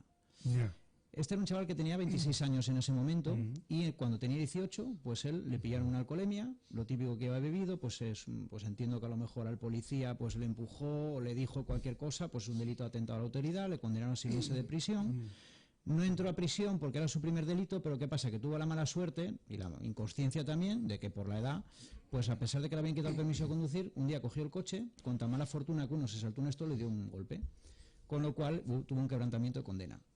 Apeló, recurso extraordinario de revisión, amparo constitucional, indulto, pues 7 o 8 años más tarde vino con su hija recién sacada del colegio, que la ponía encima del mostrador, mientras yo le estaba dando un mandamiento para entrar en prisión 6 meses su padre y la niña dándole besitos, se me ponen los pelos de punta cada vez que me acuerdo. Porque digo, este chaval, si lo ha hecho con 18 y con 19 o 20 está entrando en la cárcel, lo tiene calentito y merecido. Pero cuando 7, 8, 9 años más tarde ya es un padre de familia con su trabajo estable, que a lo mejor en su empresa no sabe nada de su pasado y se enteran de que van a entrar 6 meses en prisión, dirán, ¿qué clase de kinky tengo yo aquí trabajando? Claro, que vete tú a saber de lo que fue en su momento, claro. ¿no? Pues el problema, que lenta pero segura no, si es lenta ya no es justicia, entonces hay que invertir medios. Yo conozco un caso también a título de unas amistades, por un tema económico, por una reclamación que le hacen a una persona a nivel económico, lo que tú apuntas. Bueno, como todo en la vida, todo puede ser discutible. Una empresa reclamaba a este señor a lo mejor una cantidad o pensaba que podía haber ciertas irregularidades. Lo piensa en aquel momento, se presentan obviamente las alegaciones, el tema de juicio, patatín, patatán, lo que tú apuntas. Que repito, es una cuestión menor respecto al caso penal que tú señalabas, ¿no? Pero claro, todo esto han pasado ya 6 años o 7 años. Pero es que el otro día se iba a celebrar el juicio y por la huelga, no me acuerdo por qué fue, se ha vuelto a demorar otro año más. Claro. Mira, yo si soy el juez, por un tema, como digo, en este caso un tema de causa menor respecto de un dinero arriba ojo, que tampoco eran cantidades de dinero, tampoco era nada exagerado. Yo le digo, mire, ¿sabe qué le digo? Yo pego carpetazo y hasta aquí hemos llegado por lo que tú dices, ¿no? Pero ¿quién va a coger, vas a reclamar, vas a comentar, vas a decir 6, 7, 8, 9, 10 años después? Pues si por una causa menor tenemos este embolado, imagínate lo que tú comentas por una causa como esta. Entonces yo, al punto al que voy es, ¿qué hacemos? Y tienes razón, porque lo digo para el presidente del gobierno con su campaña electoral, para que se presente a la reelección, que ha hablado de todo en las entrevistas, menos de este tipo de cuestiones. Es verdad que Alberto Núñez Feijóo, que el presidente del PP, sí que ha puesto encima de la mesa la aplicación de determinadas medidas, ha hablado con tu compañero Fernando en el caso de la sanidad y de otros casos, pero no se ha hablado de la justicia, también es cierto. Claro, a esto le sumamos la consellera de Justicia y Administraciones Públicas saliente, la señora Gabriela Bravo, en el caso de la Comunidad Valenciana, anunció, vamos a crear una segunda ciudad de la justicia en la ciudad de Valencia. Tienes aquí la chuleta. Bueno, pues sabes que te digo que mientras la buscas, me voy a la publicidad. Está muy bien preparadito, muy bien organizadito. Venga, y volvemos enseguida.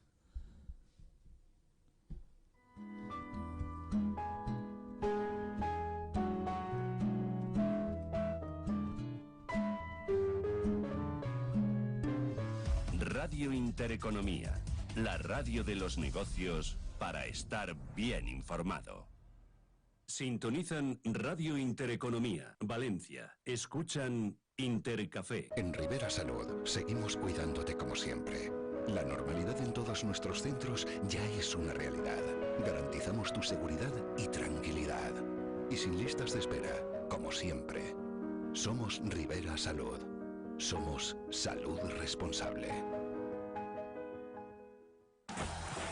Acuópolis Torrevieja abre sus puertas. Vuelve a disfrutar del mejor parque acuático de la zona con toda la seguridad, servicios, diversión y los mejores profesionales. Entra en www.torrevieja.acuópolis.es y consigue ya tu entrada, porque tú y tu familia os merecéis un gran verano.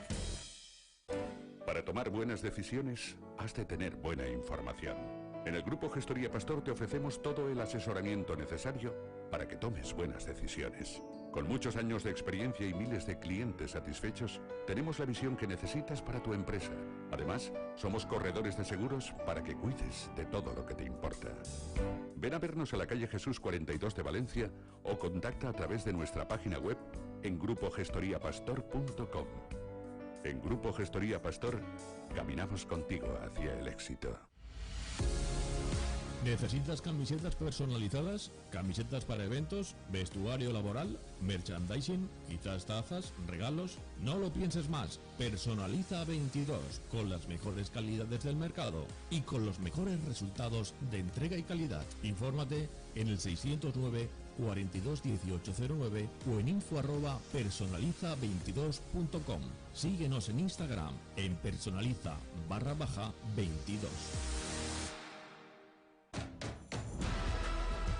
Buscamos creadores de empresas, de empleo, de actividad, ahora más que nunca. Porque esta locura solo se supera con una locura mayor. Con el orgullo de ser empresario. Con el orgullo de ser empresaria. Hace 2 meses, más de 3.000 empresas de todos los tamaños, empresarios, empresarias, autónomos y trabajadores dijimos, esto no tiene que parar. Hoy decimos, eactívate. Suma tu creatividad en eactívate.com. Radio Intereconomía, la radio de los negocios para estar bien informado. Eres lo que escuchas. Sintonizan Radio Intereconomía, Valencia. Escuchan Intercafé.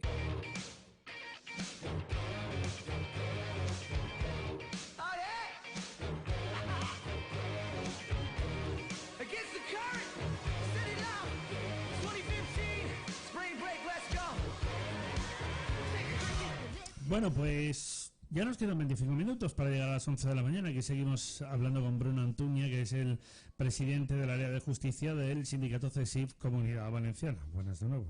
Gracias por seguir aquí con nosotros. Vamos a estar hablando con él un ratito más sobre todos los problemas que tiene el sector jurídico hasta las 11 de la mañana. Como estábamos apuntando antes, el último episodio lo tuvimos ayer, que ya eran los colectivos que creo que nos faltaban. Ya se han ido poniendo de huelga todos los estamentos de la justicia, faltaban abogados y procuradores. Pues ayer también se manifestaron y dijeron que están hartos, que no aguantan más porque no pueden vivir con el caos con el que viven en el día a día. Y cuando le he mencionado a Bruno el tema de esas declaraciones o anuncio que hizo la consellera de Justicia saliente de la Generalitat Valenciana, la señora Gabriela Bravo, sobre la creación de una segunda ciudad de la justicia en Valencia, ay, amigo mío, llega Bruno y dice, espérate, que tengo aquí la chuleta preparada. Y en esas estamos, ahí nos habíamos quedado, antes de irnos a Publi. A ver, cuéntenos usted. Mira, yo este viernes pasado tuvimos la última mesa sectorial de negociación y como era un poco de despedida, pues estuvimos ahí haciéndole alabanzas a la directora general. Y yo me quedé muy a gusto diciendo que realmente de todos lo que son los cargos intermedios, directores generales en los 8 años de legislatura, desde Ángel García Vidal, que ahora es directora general de Justicia en Madrid, Paco Cabo, José Juan, bueno, todos los que están ahora mismo, chapó, siempre accesibles, gente transparente, y yo dije claramente que la única que no había estado a la altura en la Consellería de Justicia había sido la consellera Bravo. Te puedo poner un ejemplo muy claro y es este. Este documento es creo que de marzo del 18. No se conocía. Dale la vuelta que lo pueden ver, sí. Como tenemos cámaras. Está en la web de la nueva cara de la justicia. Esto está en la página web de la Generalitat. Si pones en Google la nueva cara de la justicia, te sale un enlace que está publicado. Esto es de marzo del 18. No se conocía la existencia del COVID. No se hablaba de inflación. No se hablaba de la crisis de los chips, de la guerra de Ucrania. No se sabía nada de esto. Efectivamente. Aquí había una inversión de 200 millones de euros para rehabilitación y construcción de una sede de sedes judiciales. No se hablaba del número de órganos que había, etcétera, etcétera. Y claro, cuando vas a la planificación, pues te está diciendo que se van a construir una serie de edificios judiciales, ¿vale? Pues Alicante, Villajoyosa, Alcira, Fiscalía Gandía, Mislata, Liria, Gandía, Orihuela, y te viene la programación. Sí. Y claro, y es muy chulo, porque claro, se supone que en agosto del 2021... Como documento quedaba perfecto, ¿no? Sí. En agosto del 2021, lo tengo que tener por aquí. Mira, te voy a poner un ejemplo, ¿vale? Villajoyosa, 2,5 millones de presupuesto, finalización prevista marzo del 20, no hay nada. Alcira, 14 millones de euros, finalización prevista marzo del 20, no hay nada. Bueno, Mislata es el único miento porque era el proyecto de nueva oficina judicial, es lo único que está terminado. Liria, que gracias al año pasado que estuvimos 3 meses de movilizaciones, conseguimos que fuera la consellera, pusiera un cartel y viniera una máquina excavadora. Terminada en agosto del 21, van por el primer piso. Gandía, 17 millones, terminada en agosto del 21. Es el único edificio que está a punto de caramelo, con todo hay que decirlo, con 2 muertos a sus espaldas. Ha habido 2 accidentes laborales donde han fallecido 2 personas. Estamos hablando que estamos en junio del 23. De todo lo que estaba programado, solamente hay 2 sedes que están, una prácticamente, otra le queda 1 año y medio y lo demás ni está ni se le espera. Bueno, pero hay que tener en cuenta, has comentado creo que al caso de Alcira, me parece, y también de otro municipio valenciano, de 2 centros judiciales que tendrían que haber estado acabados antes de la pandemia, porque era justo marzo de 2020. Sí. Bueno, pero el Bernabéu se siguió construyendo en la pandemia, quiero decir, han estado haciendo obra en la pandemia en el Bernabéu, las obras no se paralizaron. El Bernabéu es lo más parecido a la obra del faraón Keops, ¿no? En serio, ¿eh? Sí, pero que las obras increíble. En la pandemia seguían, con mascarilla, lo que sea, pero no se paralizaron. Claro, menos el tiempo obligatorio del confinamiento, más allá de eso. Pues, conclusión, no se ha cumplido absolutamente nada. Este documento está colgado en la web de la Generalitat. Sí. La nueva cara de la justicia. Esto lo saqué anoche y lo doy gracias a mi vecina Paqui que me lo impresó, porque no tenía impresora y me lo quería traer para enseñártelo, pero está en la web. Pones en la nueva cara de la justicia en Google, te sale una entrada de la Consellería de Justicia te la descargas y sigues también. Fíjate, qué bien te puedes llevar con los vecinos, ¿no? Y Sí. además con este ámbito de la conciliación que estamos hablando precisamente para evitar procesos judiciales. Bueno, ante esta situación, Bruno, como decimos, yo entiendo que de todo lo que vimos de ese, de ese encierro y de tus compañeros en Madrid en esa negociación que cogieron las autoridades del gobierno de Pedro Sánchez y se largaron literalmente, ¿en qué punto estamos? Desde, como tú dices, la última vez que viniste, los funcionarios siguen trabajando a medio gas, seguimos con la huelga, no hay nada más que ir a la Ciudad de la Justicia y ver que todo está lleno también de carteles, no hablamos ya del tema de reforzamiento, necesidad de aplicar y de crear nuevos centros judiciales. Lo planteaba el otro día con mi buen amigo también y gran abogado Vicente Ibor respecto al tema de, no sé, igual la Ciudad de la Justicia que tenemos de Valencia nos podría cundir más si de entrada digitalizáramos y evitásemos las montañas de papeles, porque tú has impreso esto, pero bueno, creo que sea necesario imprimir todos los informes y millones y millones y millones de documentos. Suma y sigue, decir, ¿en qué punto estamos? ¿O ya vais a esperar, en teoría, a priori, a la entrada de un nuevo gobierno, el 23 de julio? ¿Qué hacer? Porque estáis en una tesitura complicada. Aparte luego llegarán las vacaciones de verano y llegaremos a septiembre y en estas estaremos. A ver, después de 2 meses y pico de huelga no podemos desconvocar sin más, eso está claro. Vamos a apurar hasta las últimas consecuencias. Obviamente, en el momento que pasen las elecciones y el gobierno ya esté en funciones y esté agosto por el medio, pues sinceramente, desde mi punto de vista, no es algo que hable en nombre de ningún comité de huelga. Yo entiendo que a partir del 23J pues es absurdo seguir de huelga, movilizándonos, manifestaciones y demás sí, para que el conflicto se siga visualizando, pero estar de huelga cuando no hay nadie que te pueda escuchar ni atender es absurdo. Sobre todo, permíteme, en el periodo comprendido especialmente en la campaña electoral. Claro, del 7 al 23 de julio, pues a ver, estamos en un nuevo proceso de nosotros ahora seguimos con, de hecho esta tarde a las 7:30 hay una manifestación, hay manifestación en todas las provincias de España, a las 7:30, nosotros en concreto salimos de la Plaza de la Virgen hasta Delegación de Gobierno.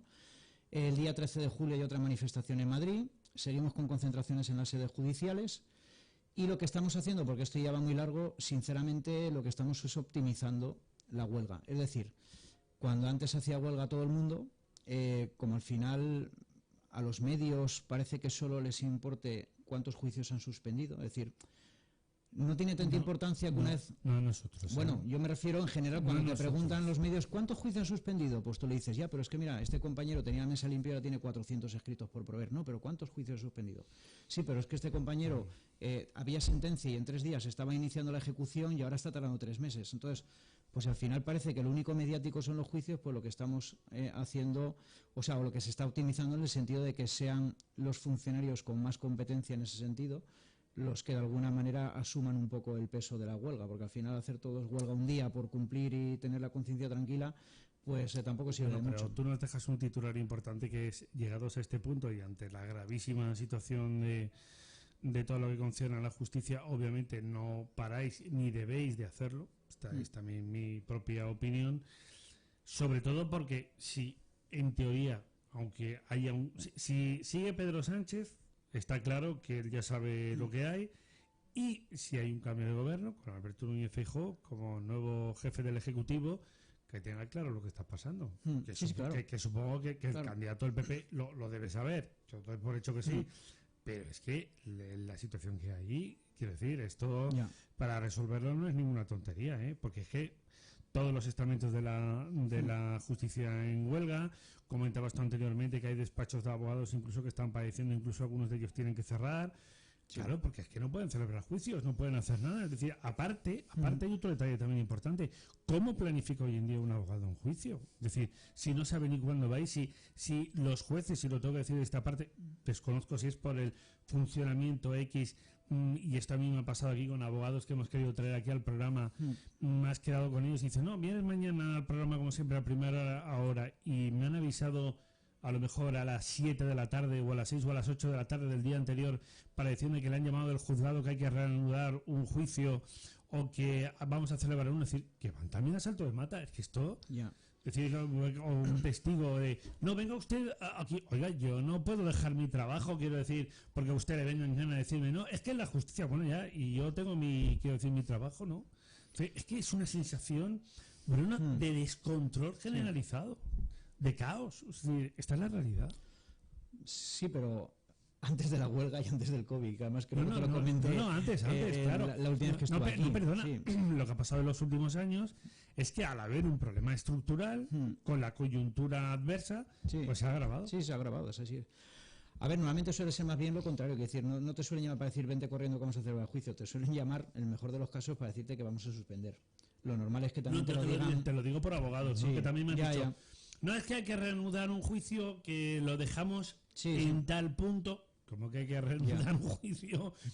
Permíteme sobre la marcha, ¿no? Es decir, yo con todos mis respetos a los jueces, no me parece serio. Es decir, esto no puede decir, no, venga usted mañana.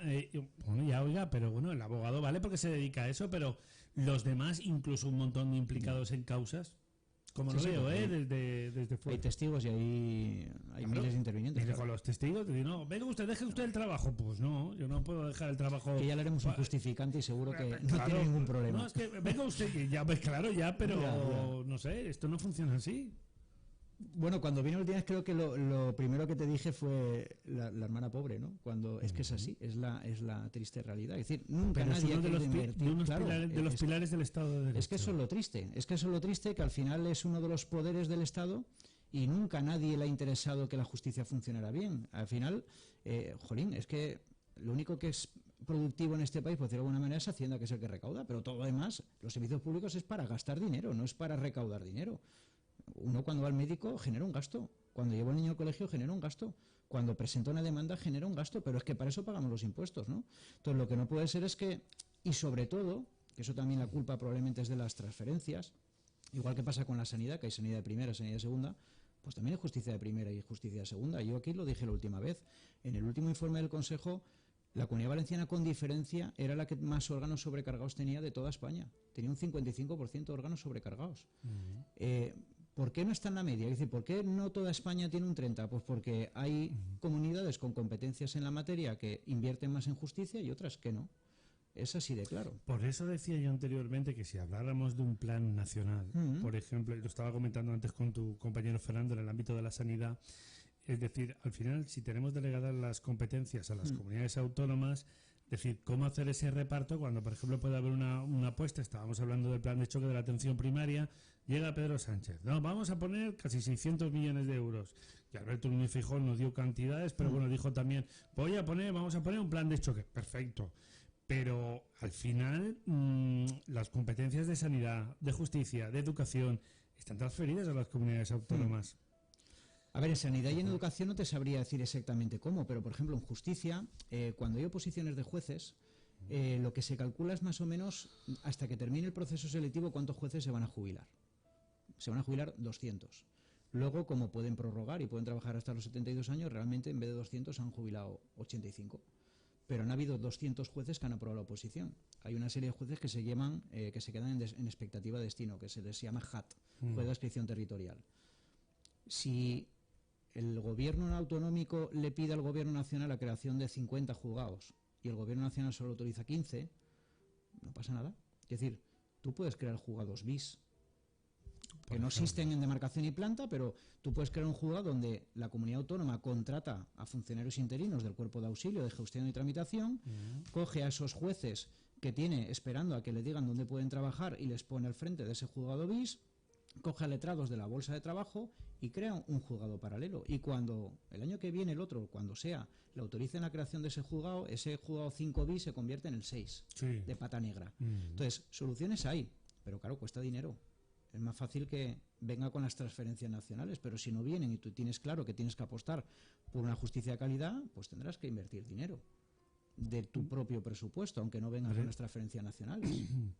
Pero lo tendrás que hacer de alguna forma. Y luego, si hay un plan nacional, que es lo que decíamos antes también con Fernando en el ámbito de la sanidad, el reparto, ¿no? Los dividendos, sí. Ay, amigo mío, era como lo destino a cada comunidad autónoma. Claro, pero... Porque perdona, sobre lo que estamos apuntando, pues lógicamente, para empezar, por un volumen de población, y esto nos llevaría a lo de siempre, ya sabes, la reforma de la financiación, bla, bla, bla, bla, bla, bla. No es lo mismo la comunidad valenciana, que tiene 5,5 millones de habitantes, que otra que esté bastante más despoblada, o por ejemplo más pequeña. Se me ocurre el caso de Cantabria, por decir algo, ¿no? no son las mismas necesidades. Claro, cuando tú estableces un plan nacional tienes que tener en cuenta muchos detalles. Bueno, pero para eso están las estadísticas. Es decir, al final tú tienes que sacar un promedio de jueces por cada 100.000 habitantes. Pues si una provincia tiene 100.000 habitantes, tendrá un juzgado. Si una provincia tiene 1 millón, pues tendrá 10. Lo que no puede ser es que en proporción haya provincias con muchos más jueces por cada 100.000 habitantes y por lo tanto juzgados que en otras. Con el tema de la financiación, yo es que no me creo nada ya. Es decir, ha habido tantos años en los que ha habido una coincidencia de gobierno autonómico y nacional y nunca se ha conseguido nada, porque yo pienso que cuando gobierna el PP en Madrid y el PSOE aquí o al revés, pues decir, bueno, es que la culpa es que como no somos del mismo color, pero es que aquí ha habido coincidencia de Mariano Rajoy en Madrid y Chimo Puig aquí, se nos llenaba la boca de infrafinanciación, ha llegado Pedro Sánchez y la infrafinanciación ha pasado a último término. Pues apúntate también a la lista de cosas pendientes, porque de aquí a que veamos nosotros la reforma de la financiación, apaga y vámonos para empezar, porque, por ejemplo, si Feijóo es nuevo presidente del gobierno, tiene muy claro su concepto de financiación en materia de población dispersa, no es lo mismo que el modelo valenciano. Más lejos. Él lo tiene de primera mano en su propia, digamos, región autóctona, ¿no? O propia, o natal. Otro detalle, que lo hemos comentado antes también, claro, es que hay muchos detalles que tú lo has apuntado que coinciden también en el ámbito de la sanidad. No solo es que la Comunidad Valenciana especialmente tenga 5,5 millones de habitantes, es que llega el verano y por fortuna, porque hablamos del turismo, pues una ciudad como Denia puede pasar de tener una población de 50.000 a 250.000. Es que una ciudad como Benidorm, que tiene 70.000 de población estable, puede pasar la barrera de los 300.000. Es decir, todo esto no sucede en un único mes. Claro. Que es verdad que julio y agosto se pueden concentrar un poquito más, pero por fortuna cada vez hay más turismo. Todo esto conlleva en el ámbito sanitario más atención, por razones obvias, y en el ámbito de la justicia, pues amigo mío, pues muchos otros componentes. Es decir, puede haber altercados, puede haber delitos de faltas. ¿Y todo esto qué? ¿Todo esto cómo se atiende? Pues eso. Pues teniendo eso. Claro que tenemos un problema y teniendo es buenísima la respuesta, pues eso. Sí, pero por eso que hablamos de centros sanitarios que abren por la tarde para no colapsar las urgencias, hablamos de aumentar la plantilla de médicos en estas poblaciones. Yo no veo que se está hablando de reforzar las plantillas de los juzgados en verano en estas poblaciones donde hay más turismo. Pero es que y al revés, si los funcionarios tienen la mala costumbre de querer irse de vacaciones en verano. Tenemos esa mala costumbre, con lo cual todavía es que la plantilla es menor que en noviembre. Pero es que en verano, para bien y para mal, también pasan cosas. Claro. Y sobre todo donde hay poblaciones que triplican o cuatruplican su población habitual. Decir, ya miras tú una ciudad como Denia, de 50 a 200, 250.000, o Benidorm, que tranquilamente en los meses de verano puede pasar la barrera de los 300.000, cuando tiene 70.000 de población fija, pues ya me contaste a mí. Es decir, si tienes ahí 1.000 historias, a ver cómo lo resuelves judicialmente.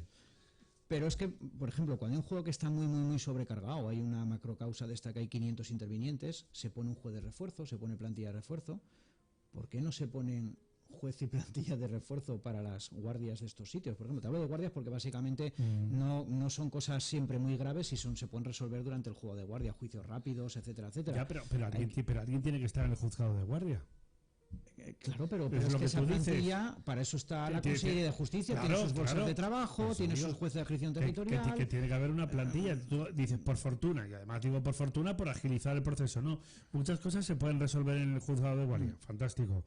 Pero tiene que haber alguien allí. Sí, pero se pueden crear refuerzos trimestrales, de junio a septiembre. Vale, bien. Para esos órganos. O sea, no te hablo de que se mantenga esa plantilla por los siglos de los siglos. Si en octubre, noviembre, pues la cosa está tranquila y con la dotación que tenemos es suficiente, ¿vale?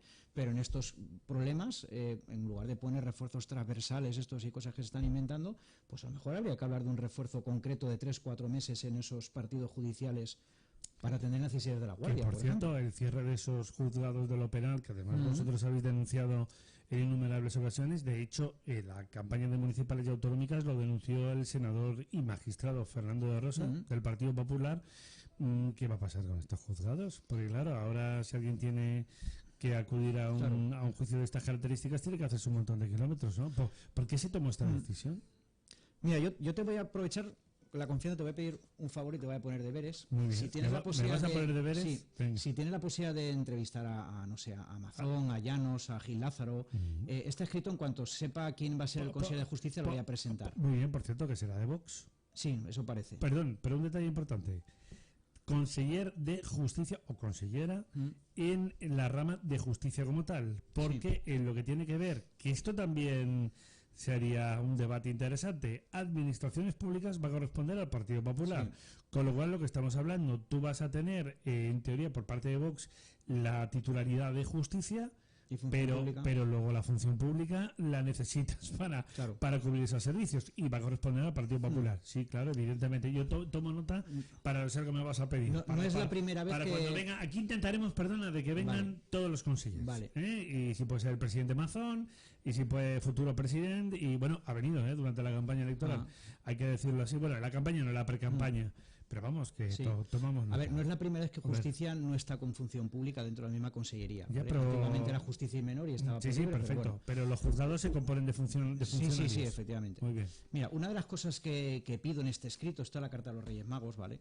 Pues es aunque estemos ya casi en julio, ¿no? Sí, revertir la comarcalización de la violencia, ¿vale? Que eso fue una apuesta de la consellera Bravo, donde... Quiero decir, la ley lo que te dice claramente es que en cada partido judicial tiene que haber un juzgado de violencia sobre la mujer. Y luego ya te dice que excepcionalmente pues puede darse esta competencia a uno de los juzgados de primera instancia de instrucción, que por desgracia la excepción es lo que al final acaba siendo la regla. Es decir, son juzgados mixtos que tienen cosas civiles y penales los que atienden los asuntos de violencia. Pues pedimos eso, pero otra de las cosas que pedimos es la reversión de la provincialización de los penales. Es decir, antiguamente había un penal en Paterna, había un penal en Torrent, había un penal en Alcira, sigue habiendo uno en Gandía, y lo que pedimos es crear penales en Alcira, en Játiva, en Torrent, en Paterna, en Liria, en Sagunto, en Benidorm, porque lo que no puede ser es que una persona que tenga cualquier historia en Ontinyent, o en Vinaroz, o en el Rincón de Ademuz, tenga que irse a Valencia a litigar. Pero eso, perdona, no sigue ninguna lógica. Bueno, sigue la lógica de la consellera Bravo. Es decir, si tú coges declaraciones... Será la suya. Claro, si tú coges declaraciones suyas de cuando ella era vocal del Consejo General del Poder Judicial, una de las cosas que ella apuntaba era reducir los partidos judiciales a la mitad. Y la prueba piloto, ya que has comentado lo de Feijóo y la dispersión, la querían hacer en Galicia. Galicia, que para ir de un pueblo al de al lado tienes que pasar 3 puertos de montaña. Pues querían llevárselo todo a las capitales de la provincia, hacer esa prueba piloto allí, que es el sitio menos idóneo de España.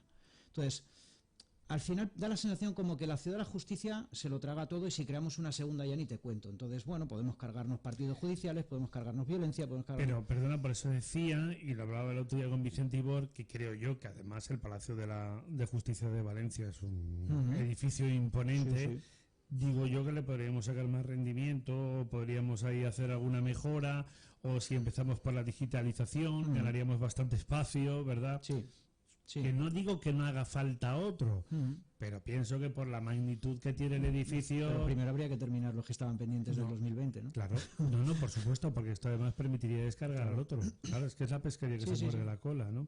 Bueno, comentabas ya para cerrar, Bruno, que tenéis previstas, que vais a mantener las acciones, evidentemente, de la huelga, y que tenéis movilizaciones previstas para hoy. Sí, esta tarde, 7:30, desde la Plaza de la Virgen hasta Delegación de Gobierno. Hemos tenido también actos la semana pasada en la sede del Partido Socialista, ahí en la calle Hospital número 1, porque al final entendemos que es un problema de voluntad política. Cuando hablan de... Claro, es que hay veces que los políticos se ponen dignos y dicen, es que no puedo comprometer el presupuesto del próximo gobierno. Jolín, cuando en el 2018 comprometió la Gabriela Bravo 200 millones a ejecutar en 4 años, ¿a quién comprometía? Porque su legislatura terminaba en el 19. Está claro. Aquí hay edificios que se van a terminar en el 21. Hay presupuesto que vincula al siguiente gobierno, que en este caso han sido ellos mismos, no lo han terminado tampoco, pero podía haber sido otros. Entonces, es que no podemos consentir que nos digan, cuando además se está publicando día sí día no, en los medios estamos viendo Chimo Puig en funciones ha dado no sé cuántos miles de euros a no sé qué asociación. Se está dando dinero a puertas, en funciones, pero es que el gobierno de ahora no está en funciones, el gobierno nacional. Permíteme recordarlo, efectivamente, el gobierno de Chimo Puig sigue la suya, porque todavía está en funciones, como muy bien comentas, y sigue agregando a determinados estamentos y entidades con dinero de todos los valencianos. Conviene saberlo y recordarlo. Así es. Un gobierno en funciones no debería de cometer ese tipo de acciones, ni más ni menos. Bueno, pues nada, esta tarde mucho ánimo y a seguir en la brecha y a seguir en la lucha. No queda otra. Qué remedio. Y ven a vernos cuando quieras. Que veo que tenemos cosas de las que hablar. Gracias a Bruno Antuña, que es presidente, como digo, del área de justicia del sindicato CESIF, Comunidad Valenciana. Gracias, amigo. Muchas gracias. Gracias a todos vosotros, a todos ustedes por habernos acompañado un día más aquí en Intercafé. En una hora, mañana es tarde, y nosotros volvemos mañana para cerrar semana y mes de junio. Y en julio, otra vez, elecciones generales. Venga, Ale, adiós. Hasta luego.